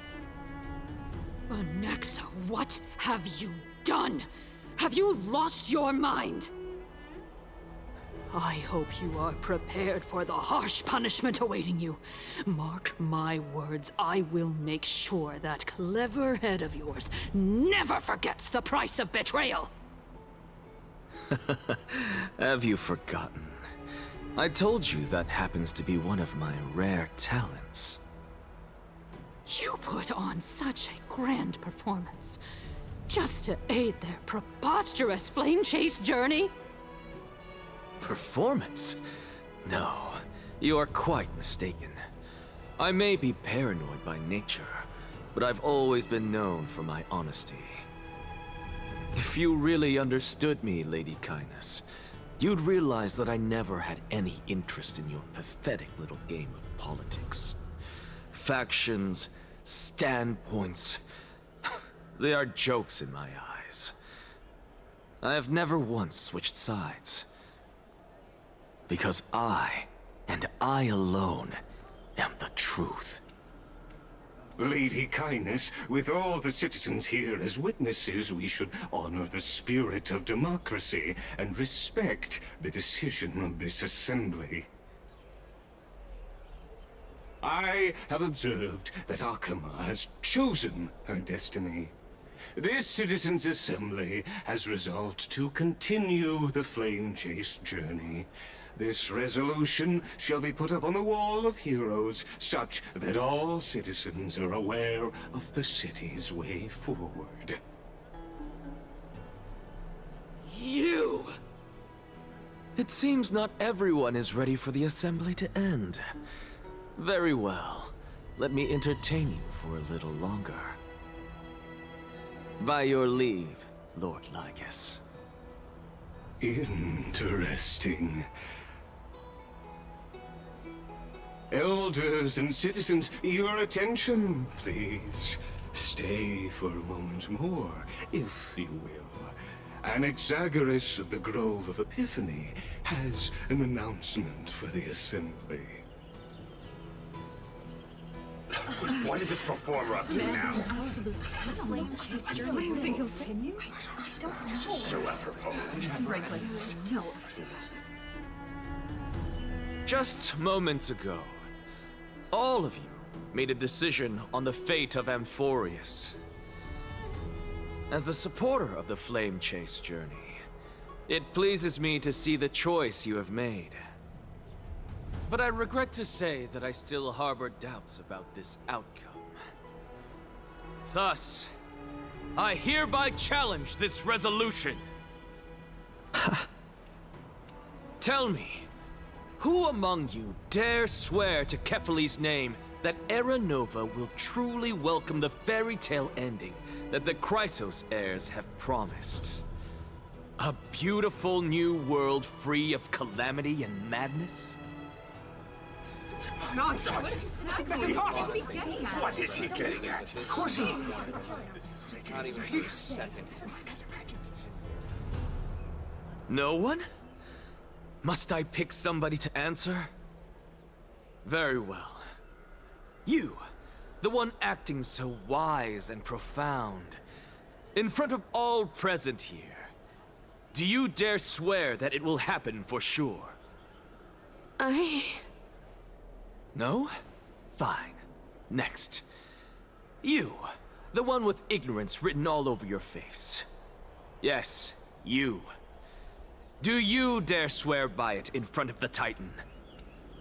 What are you trying to do? Useless. Your turn, then. With that smug look of yours, you must be confident that the Flame Chase journey is the best course to take, right? Hey! Mind your tongue! So, no one? I see. In that case, Finan, answer me this. Your speech was filled with such passion just now. How confident, then, are you in making this promise? Professor, what are you doing? Let him continue with his performance.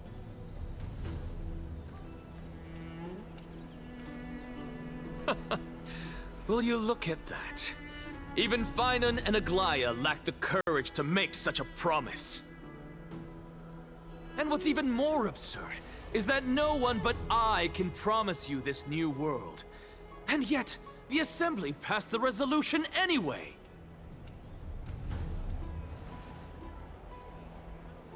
But you needn't worry, because I knew better than to trust you good-for-nothings. That is precisely why I am here today. To give you one final lecture. Now listen up and listen well. I, Anaxagoras of the Grove of Epiphany, hereby declare everything that the Flame Chase journey promises is true. Finan of Ides Elysiae, the prophesied demigod who shall succeed Kefali, will reforge each and every one of us in the new world with his complete, intact memories. What? The core flame-bearing titans were the Chrysos heirs of yesterday. And the Chrysos heirs who carry the core flames today will become the titans of tomorrow. All of our souls shall endure for eternity in the miracle of the World-Bearer. And all under Kefali's protection shall step into that new world.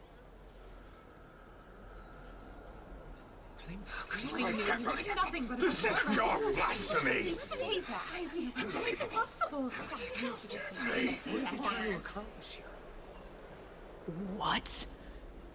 Are you saying that we must bow down to you and worship you, even in our next lives? Enough, you blasphemous imbecile! How dare you try to deceive us with all these lies and falsehoods? How can you prove? I told you, don't interrupt me. But since you've asked, I shall be kind and indulge you. My statements are based on my experiments on the divine body of Kefali themselves. You heard me correctly, everyone. With the tacit approval of Kindness and the Council of Elders, I fused my soul with the god through alchemy and learned the truth behind Era Nova. What is he talking about? Isn't that pure blasphemy? I, the vile, wretched blasphemer, deserve nothing less than death for my sins. and the Council of Elders, which granted me consent and aided in committing this atrocity, should face punishment alongside me. By the gods, even kindness has betrayed Akuma. The catalyst. What carefully above.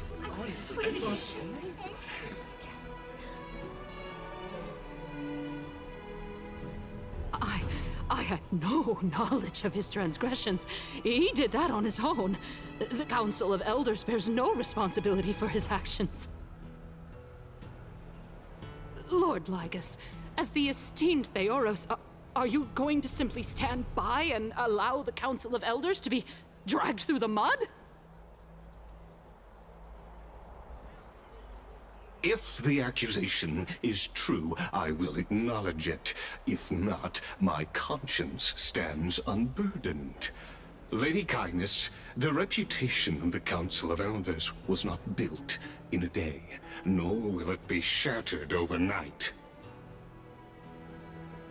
Repercussions await those who fool the people, and punishment must be meted out on those who abandon their vows. We should respect this beautiful city and her people. You... Lady Aglaya, the Gold Weaver, I humbly ask that you take on the responsibility of overseeing this judgment in the name of the fairness of Talantin and the justice of Kefali. Considering the circumstances, and in accordance with Akuma's codex, as the only demigod among us, you shall rightfully wield this authority. The honor is mine to bear. How is this permitted? They can't let this happen. Somebody do something. This is how it's supposed to go. Elders and citizens, silence, if you please. Anaxagoras of the Grove of Epiphany has made his statement clear. As per Akuma's codex, I request all present citizens to stand with me in exercising the right of judgment. First, Elder Kindness of Akuma and Lygus the Theoros stand accused of neglecting their duties and abusing the law, leading to the egregious blasphemy against a god. In the names of Talantin and Kefali, Akuma is to form a committee before the 7th action hour to conduct an investigation and disclose the findings to the public for subsequent judgment. Yes! That's what we deserve! Agreed! Curse you! Now, concerning Anaxagoras of the Grove of Epiphany, he has confessed to grave blasphemy against Kefali. In the names of Talantin and Kefali, the accused must be allowed to hear the people's voice prior to the execution, for a chance at a reduced sentence and possible pardon.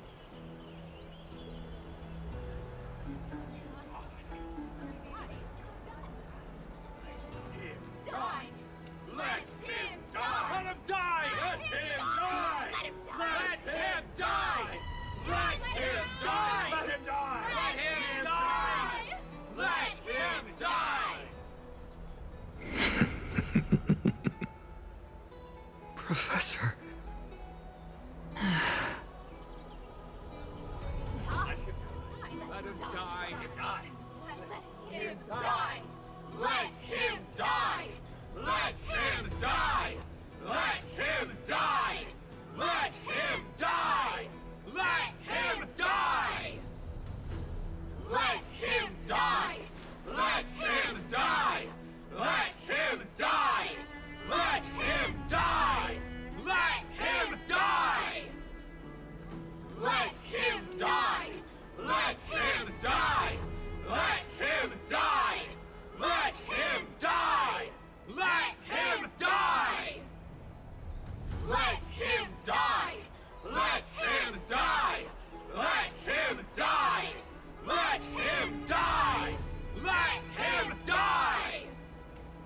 What decision will you make, Lady Goldweaver? Enough with the hesitation, Aglaya. This is not like you. Let him die! Let him die! Let him die! Let him die! Let him die! Let him die! Let him die! Let him die! Let him die! Then, in light of the people's voice, O Talantan on high, may you bring death upon him.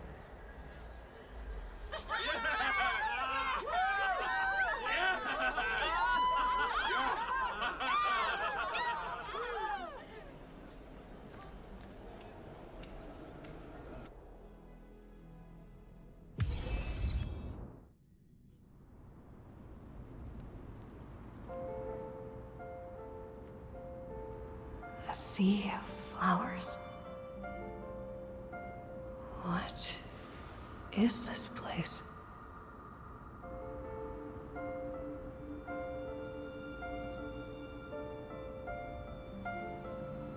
Allow me to reintroduce myself. I bore the name of Castris while walking among the mortals. And now, I stand as the demigod of death, the living side of Thanatos. Welcome to my realm, where the west wind ends.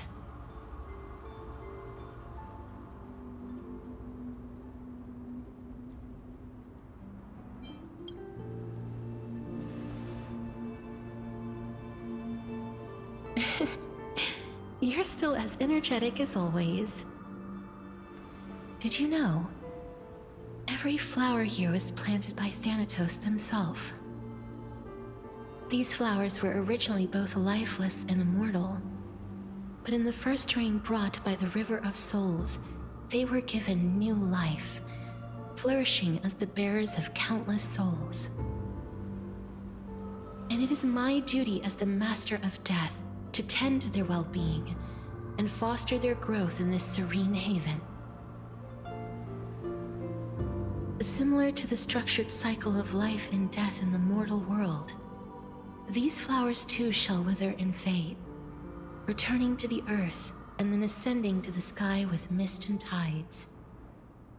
Eventually, they will descend to the mortal land as gentle rain. Every soul undergoes the perpetual cycle of reincarnation, albeit in varied forms, until the world meets its end. Yet, sadly, there's no time left for Emporius to wait for when the flowers bloom again. Now, death is the power at my fingertips. It once led the souls of the deceased here, but I shall open the gate of the netherworld and return you to the realm of the living. In exchange, please, take the core flame of death with you and complete the flame chase journey. Do not let our work thus far be in vain.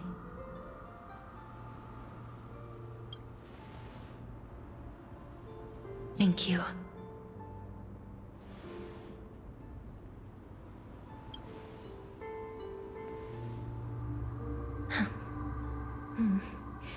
Just like the other demigods, I will stay here and embrace my destiny.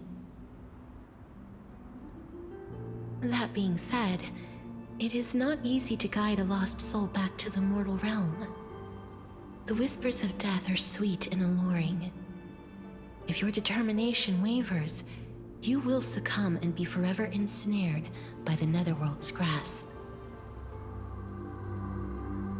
Please consider this a one-time exception. I will do everything in my power for the flame chase journey.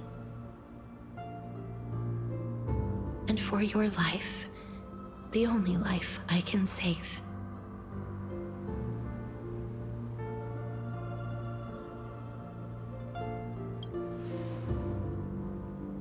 I am glad to hear that.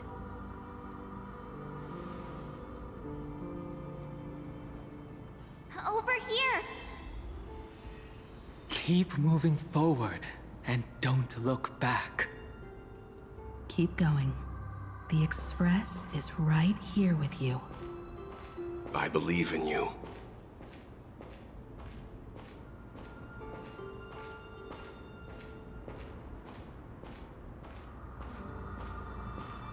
Listen. Just keep moving. One day, our paths will cross again. Lift your chin up high and step forward with us toward tomorrow! That's right. Keep your eyes on the dawn. Onward. Show me your courage. Partner, we shall become heroes together. Almost there.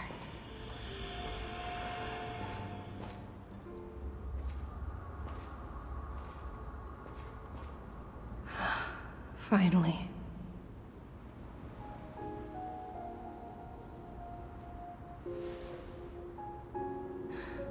Thank you, Castris.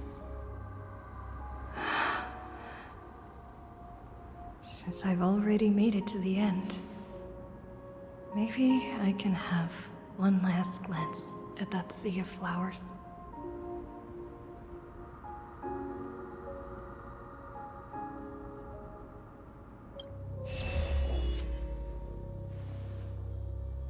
Fear not, as a touch of red will be awaiting you at the end of the path.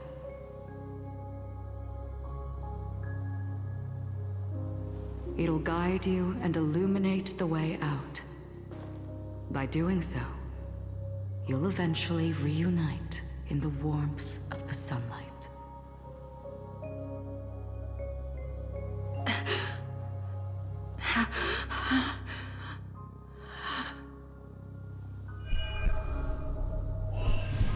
What's this? What in the world are these shadows and voices? All of this is proof that you once lived. Your soul, your memories, the years you've journeyed through, and the path they revealed, leading you back home. So, continue onward. Do not stop moving forward, and do not let her sacrifice and the support of all who have stood by you be in vain. Over here, friend! Take my hand. Let's go home.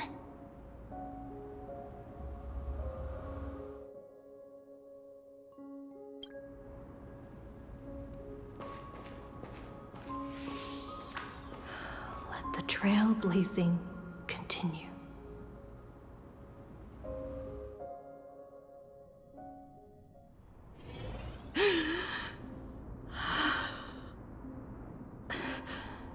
I'm back. At last. I knew you could do it.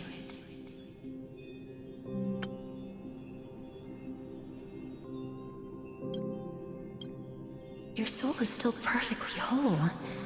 As if some kind of force is trying its best to keep it together. Is it Orynyx's final blessing? Or is it a miracle of your own? It's truly incredible. Such a strange surge of familiarity. So hard to describe.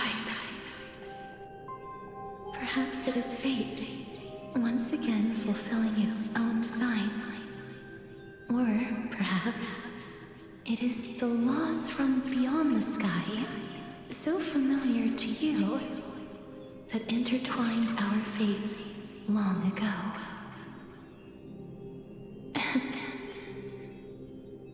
It seems that this is the riddle which cannot be solved anytime soon. The sensation of becoming a demigod is truly wondrous. It's as if souls is winding its way through the depths of my spirit, transforming with each breath into a fine rain that nourishes the world. Do you recall that prophecy? At the end of the sea of flowers, the souls of the living shall warm thy fingertips, and after an embrace, there shall be eternal separation. I promised you that I would do everything in my power to give it another meaning. Now, as I stand as a demigod and destiny draws to a close, I can finally end it in a way that is as beautiful as it deserves. The wish I once sought but could never grasp is now within reach. In this brand new world, every blooming life will lift its arms in celebration and recount the profound meaning of this very instant. Every touch, every embrace we share will never again be an ice-cold loss. They will radiate with an intense warmth, sowing love far and wide throughout the land.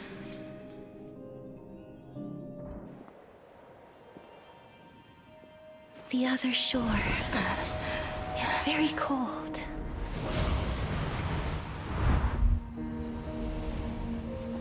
May I borrow your warmth one last time? Thank you for fulfilling this wish of mine. The place I'll be going to is what humans call the Land of Sorrows.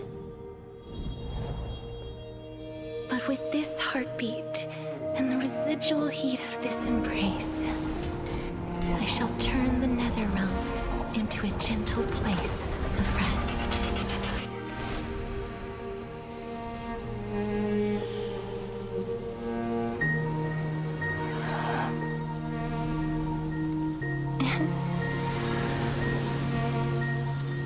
This embrace may be brief, but it's the proof that I once lived. Farewell, then. May we reunite in the new world.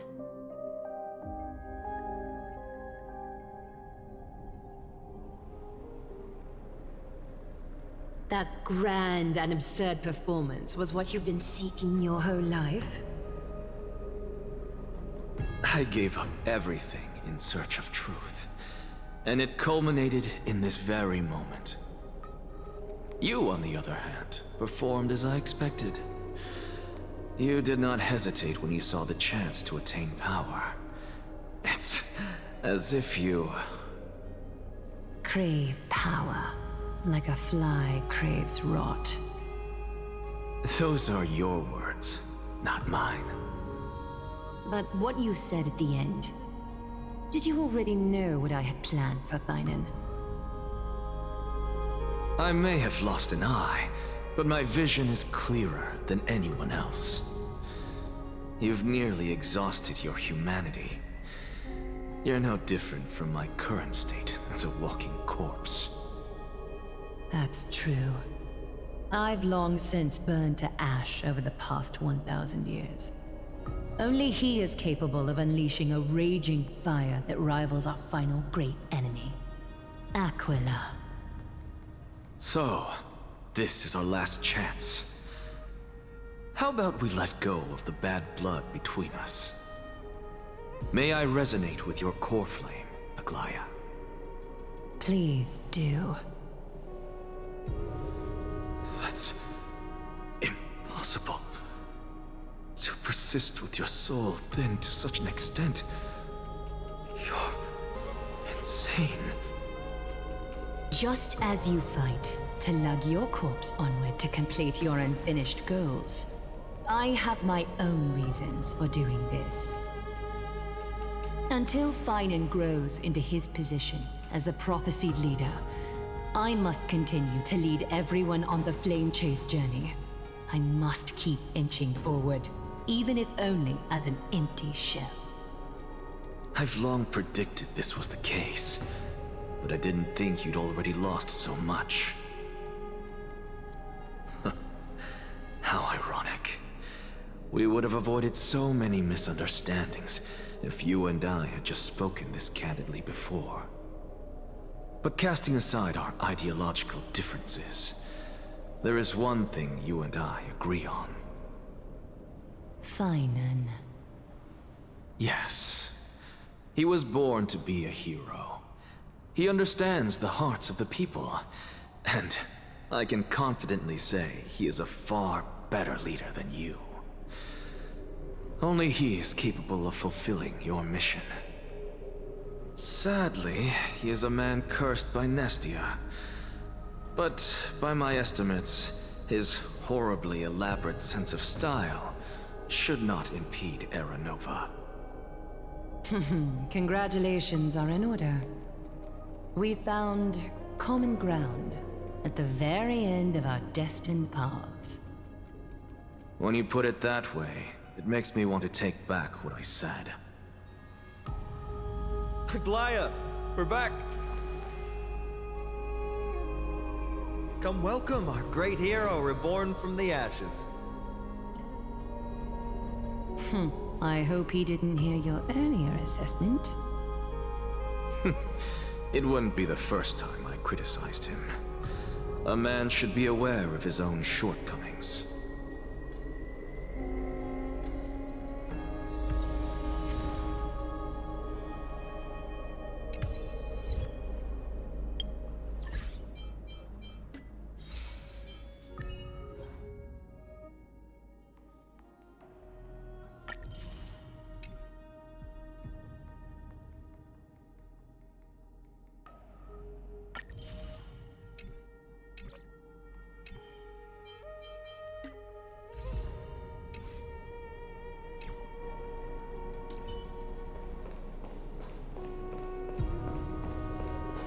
I'm gladdened.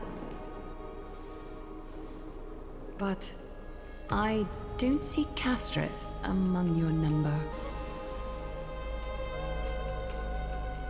It looks like she not only helped me prove my theory, but helped you fulfill your mission as well.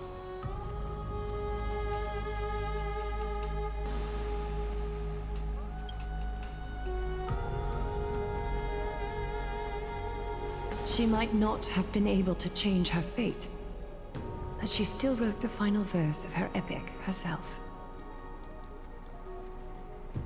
Dreamin, please recite the prophecy for us. Trailblazer, please surrender that scalding core flame for us as well. You are the only life she ever saved by her own hand in her 1,000 years on this earth. I believe no one is more qualified for this noble task.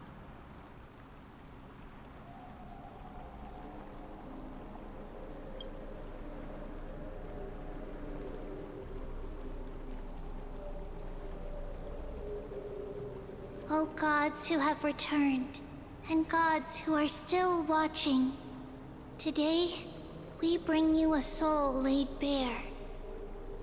The Hand of Shadow, Thanatos, remembered their name from the past.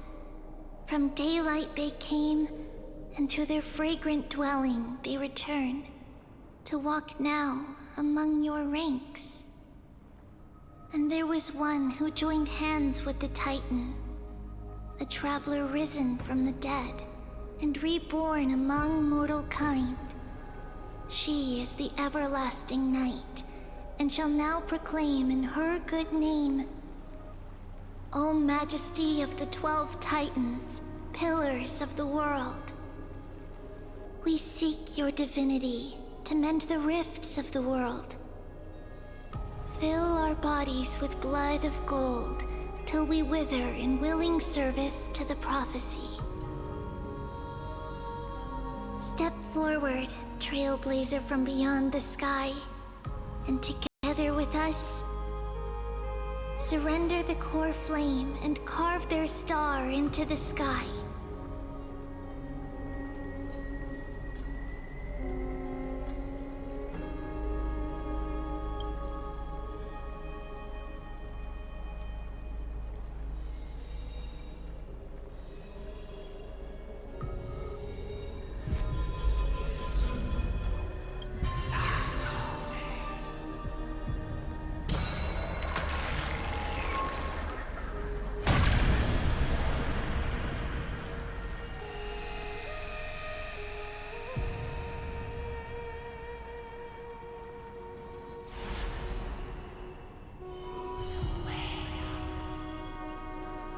A constellation for death.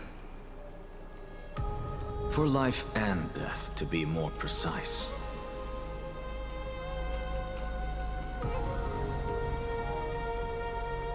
Look! It's...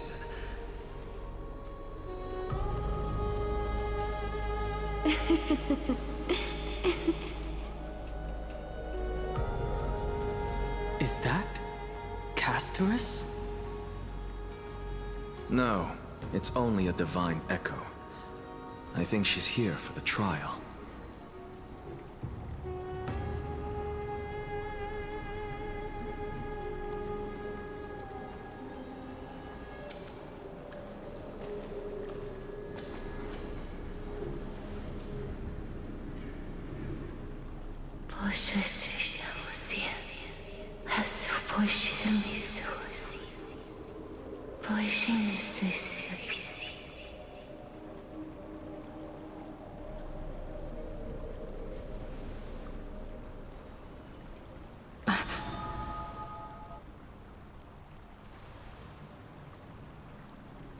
What did she say? That's the language of the Titans. Castorus... No. The Titan... They said... I have illuminated the cold shadow of death. Onwards. For your path to the future is bright and its flame eternal.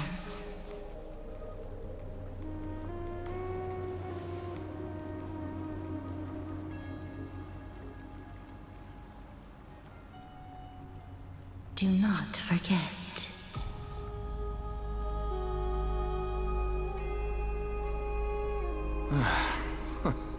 She made quite a scene. I suppose it's my turn now. I won't stop you. Professor, you... What's with that look? You were present. So, let's get this execution over with.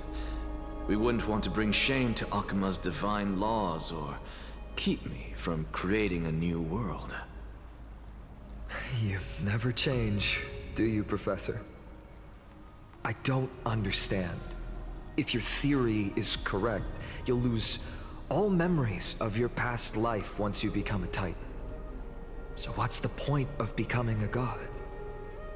Of course there's a point. Even if I forget who I am, I'll still have my brilliant mind. It goes without saying, I'll find a way to retrieve memories of my past life. Besides, I still have you, don't I? I still don't really understand what you said during the assembly. Even if it were true, things reforged from memory could never be the same as the original anyway. Then allow me to tell you right now that you're wrong. What exactly are we? My answer is that the Chrysos heirs are the future Titans and vice versa. Of course, this answer only applies to us. So, what are we when it comes to regular mortals? The very essence of the world, our souls, are tiny invisible seeds that hold records of each person's memories of the world. And we are the buds that sprout from these seeds to grow into great trees. Is that what new sporism means? Correct. Once our physical bodies are born, we become new extensions of the world. From there, we plant our seeds into someone's memories, and then scatter them into the hearts of countless people in the future. Just as seeds are affected by their environment, so too will our appearances differ across memories. But the partial memories we carry will always be the same, because that is just how the world is. To destroy our very existence, one must destroy the world itself. But we have someone who will still live on with his perfect memory. That person is you, child of Kefali. This is what it means to be the world-bearing Titan. So, carry everything of this world and live on. Don't disappoint those most precious to you. Don't disappoint Lady Goldweaver. And especially, don't bring dishonor to my theory. Anaxa, I swear to you, I'll lead everyone to our reunion in the New World. Good. That is all I have to say. Farewell, everyone. May we meet again in the next life. Farewell, great performer. May Circes safeguard your thoughts.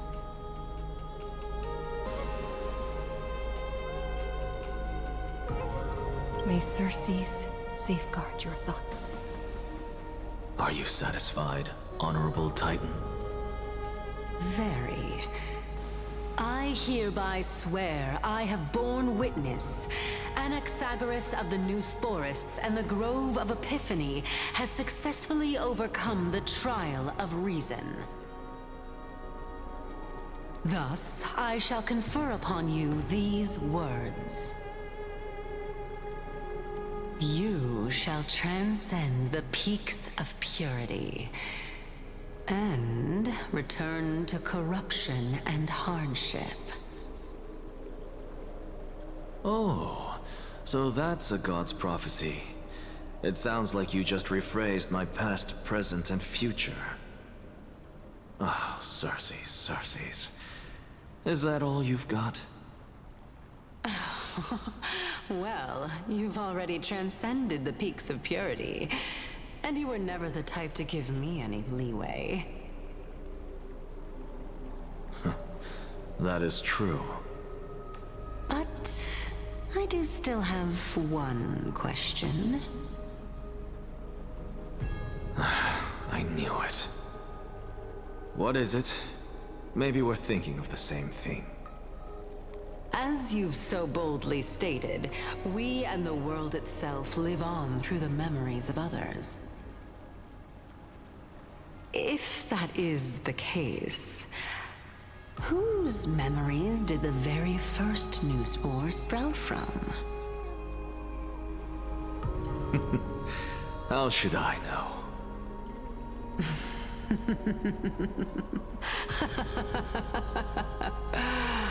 Oh my. But, since we are both equally curious, we should allow the children of humanity who come after us to investigate in our stead.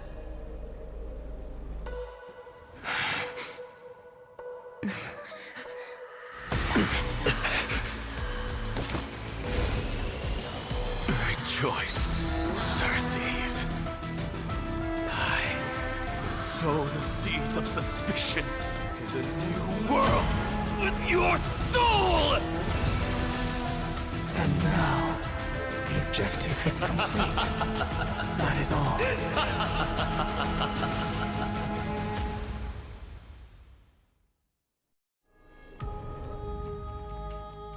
Thankfully, she's still alive.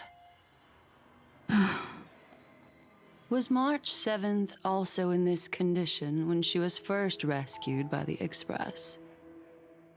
Her condition was very similar. It's just that at that time, the Express did not have a memo keeper who could diagnose her condition. But she still woke up naturally. Looking on the bright side, that might happen this time as well. When March awakened from the ice, her memories were completely wiped clean. I want to prepare for the worst and prevent something like that from happening again. Can you share with us your hypothesis? I do not have conclusive evidence, but judging by her current condition, perhaps March 7th's memories have been hijacked. Hijacked? Think about it, Miss Himiko. What will happen when someone loses their ability to remember? I'm not a biologist, but I hear that there's a species of fish on Von Wach that has the memory span of less than a second. It forgets anything that occurs in the very next instant. Perhaps something similar will happen? Unfortunately, short-term memory is an entirely different concept from the inability to remember. Perhaps it is difficult for you to imagine, but an individual who has lost their ability to remember turns into nothingness. Nothingness? The belief of the Garden is that everything in this universe can be interpreted through memories. This is the driving force behind the continuance of this path. The past is made up of memoria, while the future is a possibility that will eventually be converted to memoria. But the present, it doesn't really exist, and it's only an abstract expression. Therefore, when a person is affected by the path and loses their ability to remember, their physical form will also be affected. These ice crystals are a manifestation of that. Miss Black Swan, there is one thing that I haven't looked into deeply until now. You've guided us to Amphorius, but refused to tell us your true intentions. Collecting memories is simply not a convincing answer. Is Miss Himiko suspicious of me? I mean no offense. I am merely speculating. But I'd appreciate your honesty, if possible. In other words, now is the time for me to prove my innocence. That's not a problem, of course. The true reason behind my intentions is that Amphorius holds special significance. For some memo keepers of the Garden with extremist views, it is a perfect example. Perfect example? A world that can only be seen through the Garden's mirror means that memo keepers have the right to keep the world in their private collection. If those Pathstriders of Remembrance were to uncover the secrets of Amphorius first, they might unleash their wild ambitions and remodel more worlds into a similar form. So the reason you did everything you could to convince the Express to come to this star zone is just to uncover the secrets and foil the plans of these people? I chose to remain quiet before, because I did not want to involve you in the Garden's internal conflicts. Remodeling a world is no easy feat. These extremists likely aren't just simple Pathstriders. Do they wield the powers of Emanators? You can be even bolder with your guesses. The people that I'm talking about, they aren't just individuals. They are an organization that has already attached itself to the pinky finger of Fu Li. So what you're saying, could they be the ones who hijacked March 7th's memories? I cannot be certain, but at the very least, they are capable of doing so. I am deeply sorry about what has happened to March 7th, but the deal that I propose still remains a fair one. Amphorius is still an excellent destination, and investigating further might allow us to uncover the truth behind the accident. Miss Himiko, the wisest choice right now is for us to continue cooperating. What's wrong? Let me take back a part of what I said just now, Miss Himiko. Although we indeed struck a deal, it seems like I have involved you in some unforeseen danger. Please accept my deepest apologies. Has something changed? It's Fu Li. Their gaze has just swept across Amphorius.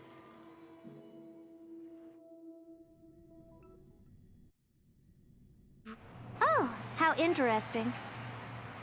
I never expected a mere memo snatcher to be actually hiding so much inside her head. What's even more interesting is that the word Amphorius has appeared in her subconscious. This lady seems to be having fun. Is she usually like this? It's, hard to explain. What are you two whispering about? Has it not occurred to you that I can hear everything clearly? Oh, please pardon me, Madam Herta. Would you mind sharing with us what you've discovered? The ones who need help are the Astral Express. You will have to put up with my methods, even if they are rather unconventional. Let's get back to the topic. By using the fourth mirror, I rummaged through the brain of this memo snatcher and learned a good deal. Not only does this person know of Amphorius, but there are also many memo keepers who are interested in the place. I searched through her consciousness and found the following terms: the Eternal Land, the Rejected Land, and the private collection of the Garden of Recollection.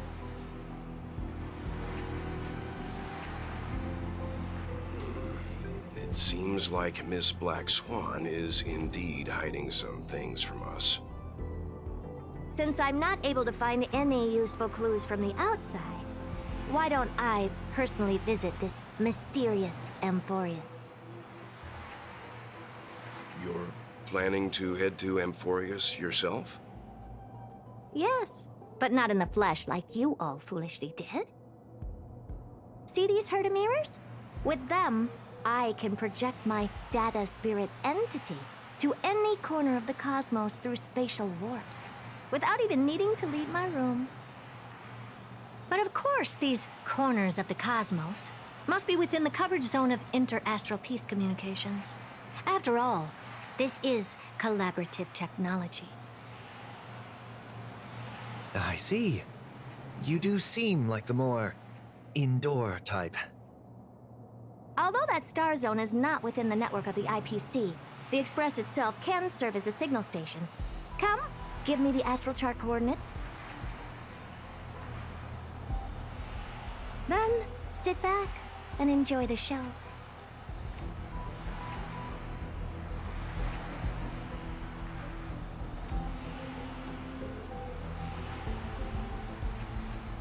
All right, now that everything is ready, mirrors, get to work.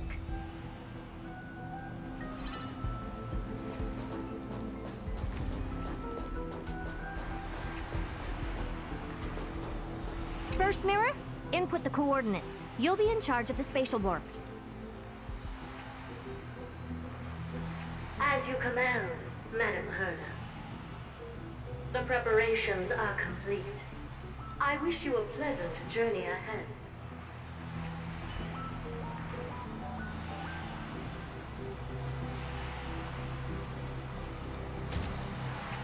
Second mirror, prepare for the thought refraction. There's still some distance from the Astral Express to the Amphorius celestial body. You're in charge of sending me over. This time, raise the power to the maximum. Don't be stingy. Oh, okay. I won't fail the mission, Madam Herta.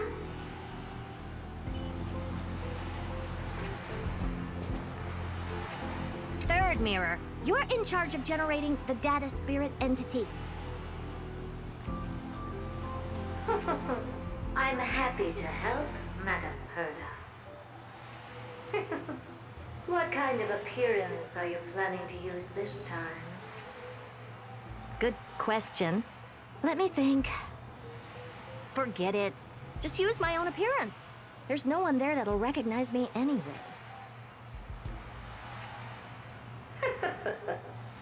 As you wish.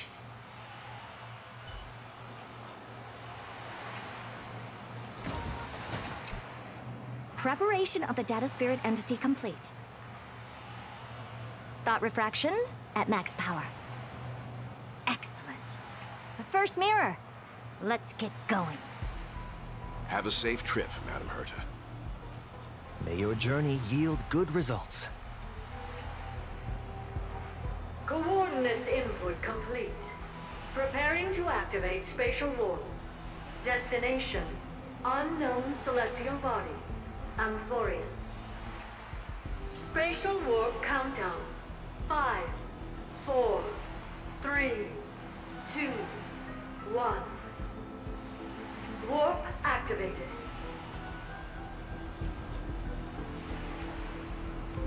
Oh! So that's Amphorius? Its appearance is, well, sure is unique.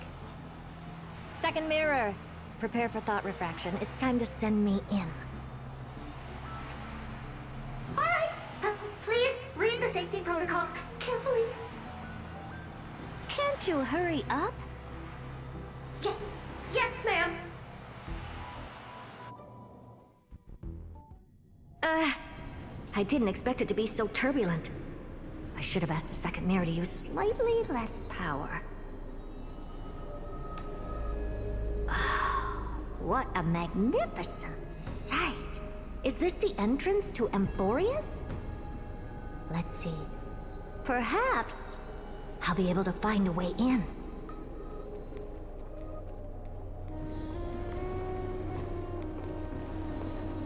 What's this?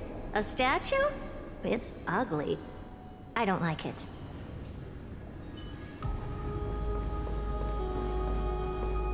Oh, I finally found your traces. How esteemed must you be for the great Herta to come out personally? When we return, get ready to become free labor for the simulated universe for the rest of your lives.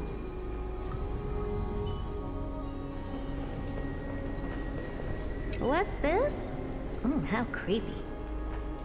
Oh, it moves? Who are you trying to scare? It's either a projection or a fake. There doesn't seem to be much to take note of. Now then, how am I going to get into Amphorius?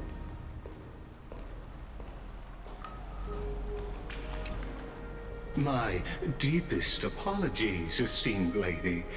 I'm afraid that you cannot proceed further. Who's there? Your visit, although not part of my calculations, is a pleasant surprise. It's a pity that the preparations are not yet in place to receive you with the hospitality that someone of your status deserves. Are you not going to answer my question? Who are you? I have many identities, and I'm going to have even more in the future. But if you just need a form of address, you can use my common alias. Lycurgus. Lygus. All right, Lygus. But you can't possibly think that I'm just asking for a name, can you? Regrettably, I do not have the authority to share more information. However, standards are always flexible. While not violating the ultimate protocol, I'm able to disclose this piece of information. As you thought, this is the entrance to Amphorius. Now, please, kindly turn back. Amphorius is not a world that you should be involved with, regardless of what kind of magnificent achievements you have accomplished. This place will not open its doors so easily. You seem to understand me very well. Then you should know that I have no reason to listen to you. Your reaction is completely within my calculations. Despite my long years as a Watcher, it seems like my assessment of human nature still remains accurate. From you, I'm able to sense a beautiful desire for knowledge. But my answer remains unchanged. Madam, it is with the utmost goodwill that I suggest you return to where you came from. Let's assume for a second that I'm not so well-mannered, and that I insist on uncovering the secrets hidden behind you, Mr. Lygus. How do you plan to dispel this notion of mine?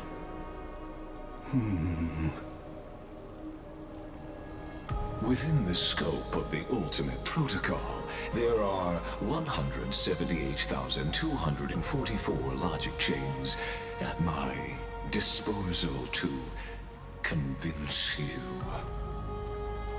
After filtering through them, I have determined that I only require 3 to attain the results that I desire. Oh? I'm all ears. First, for reasons that cannot be disclosed, Amphorius is a completely isolated celestial body. Apart from me, no one else will be able to help you enter. That's not a good argument. Second, if your plan is, as you've alluded to previously, to force me into cooperating by showing hostility, do know that, just like you, I have basked in the gaze of the erudition.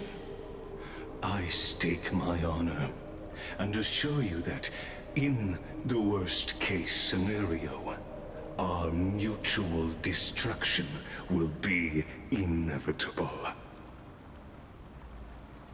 Oh. No wonder I couldn't find a back door. When I did a scan of our surroundings, the safety protocols on you are comparable to Screwy's. How interesting. I assume that you still wish to hear the third logic chain? Of course. Why wouldn't I?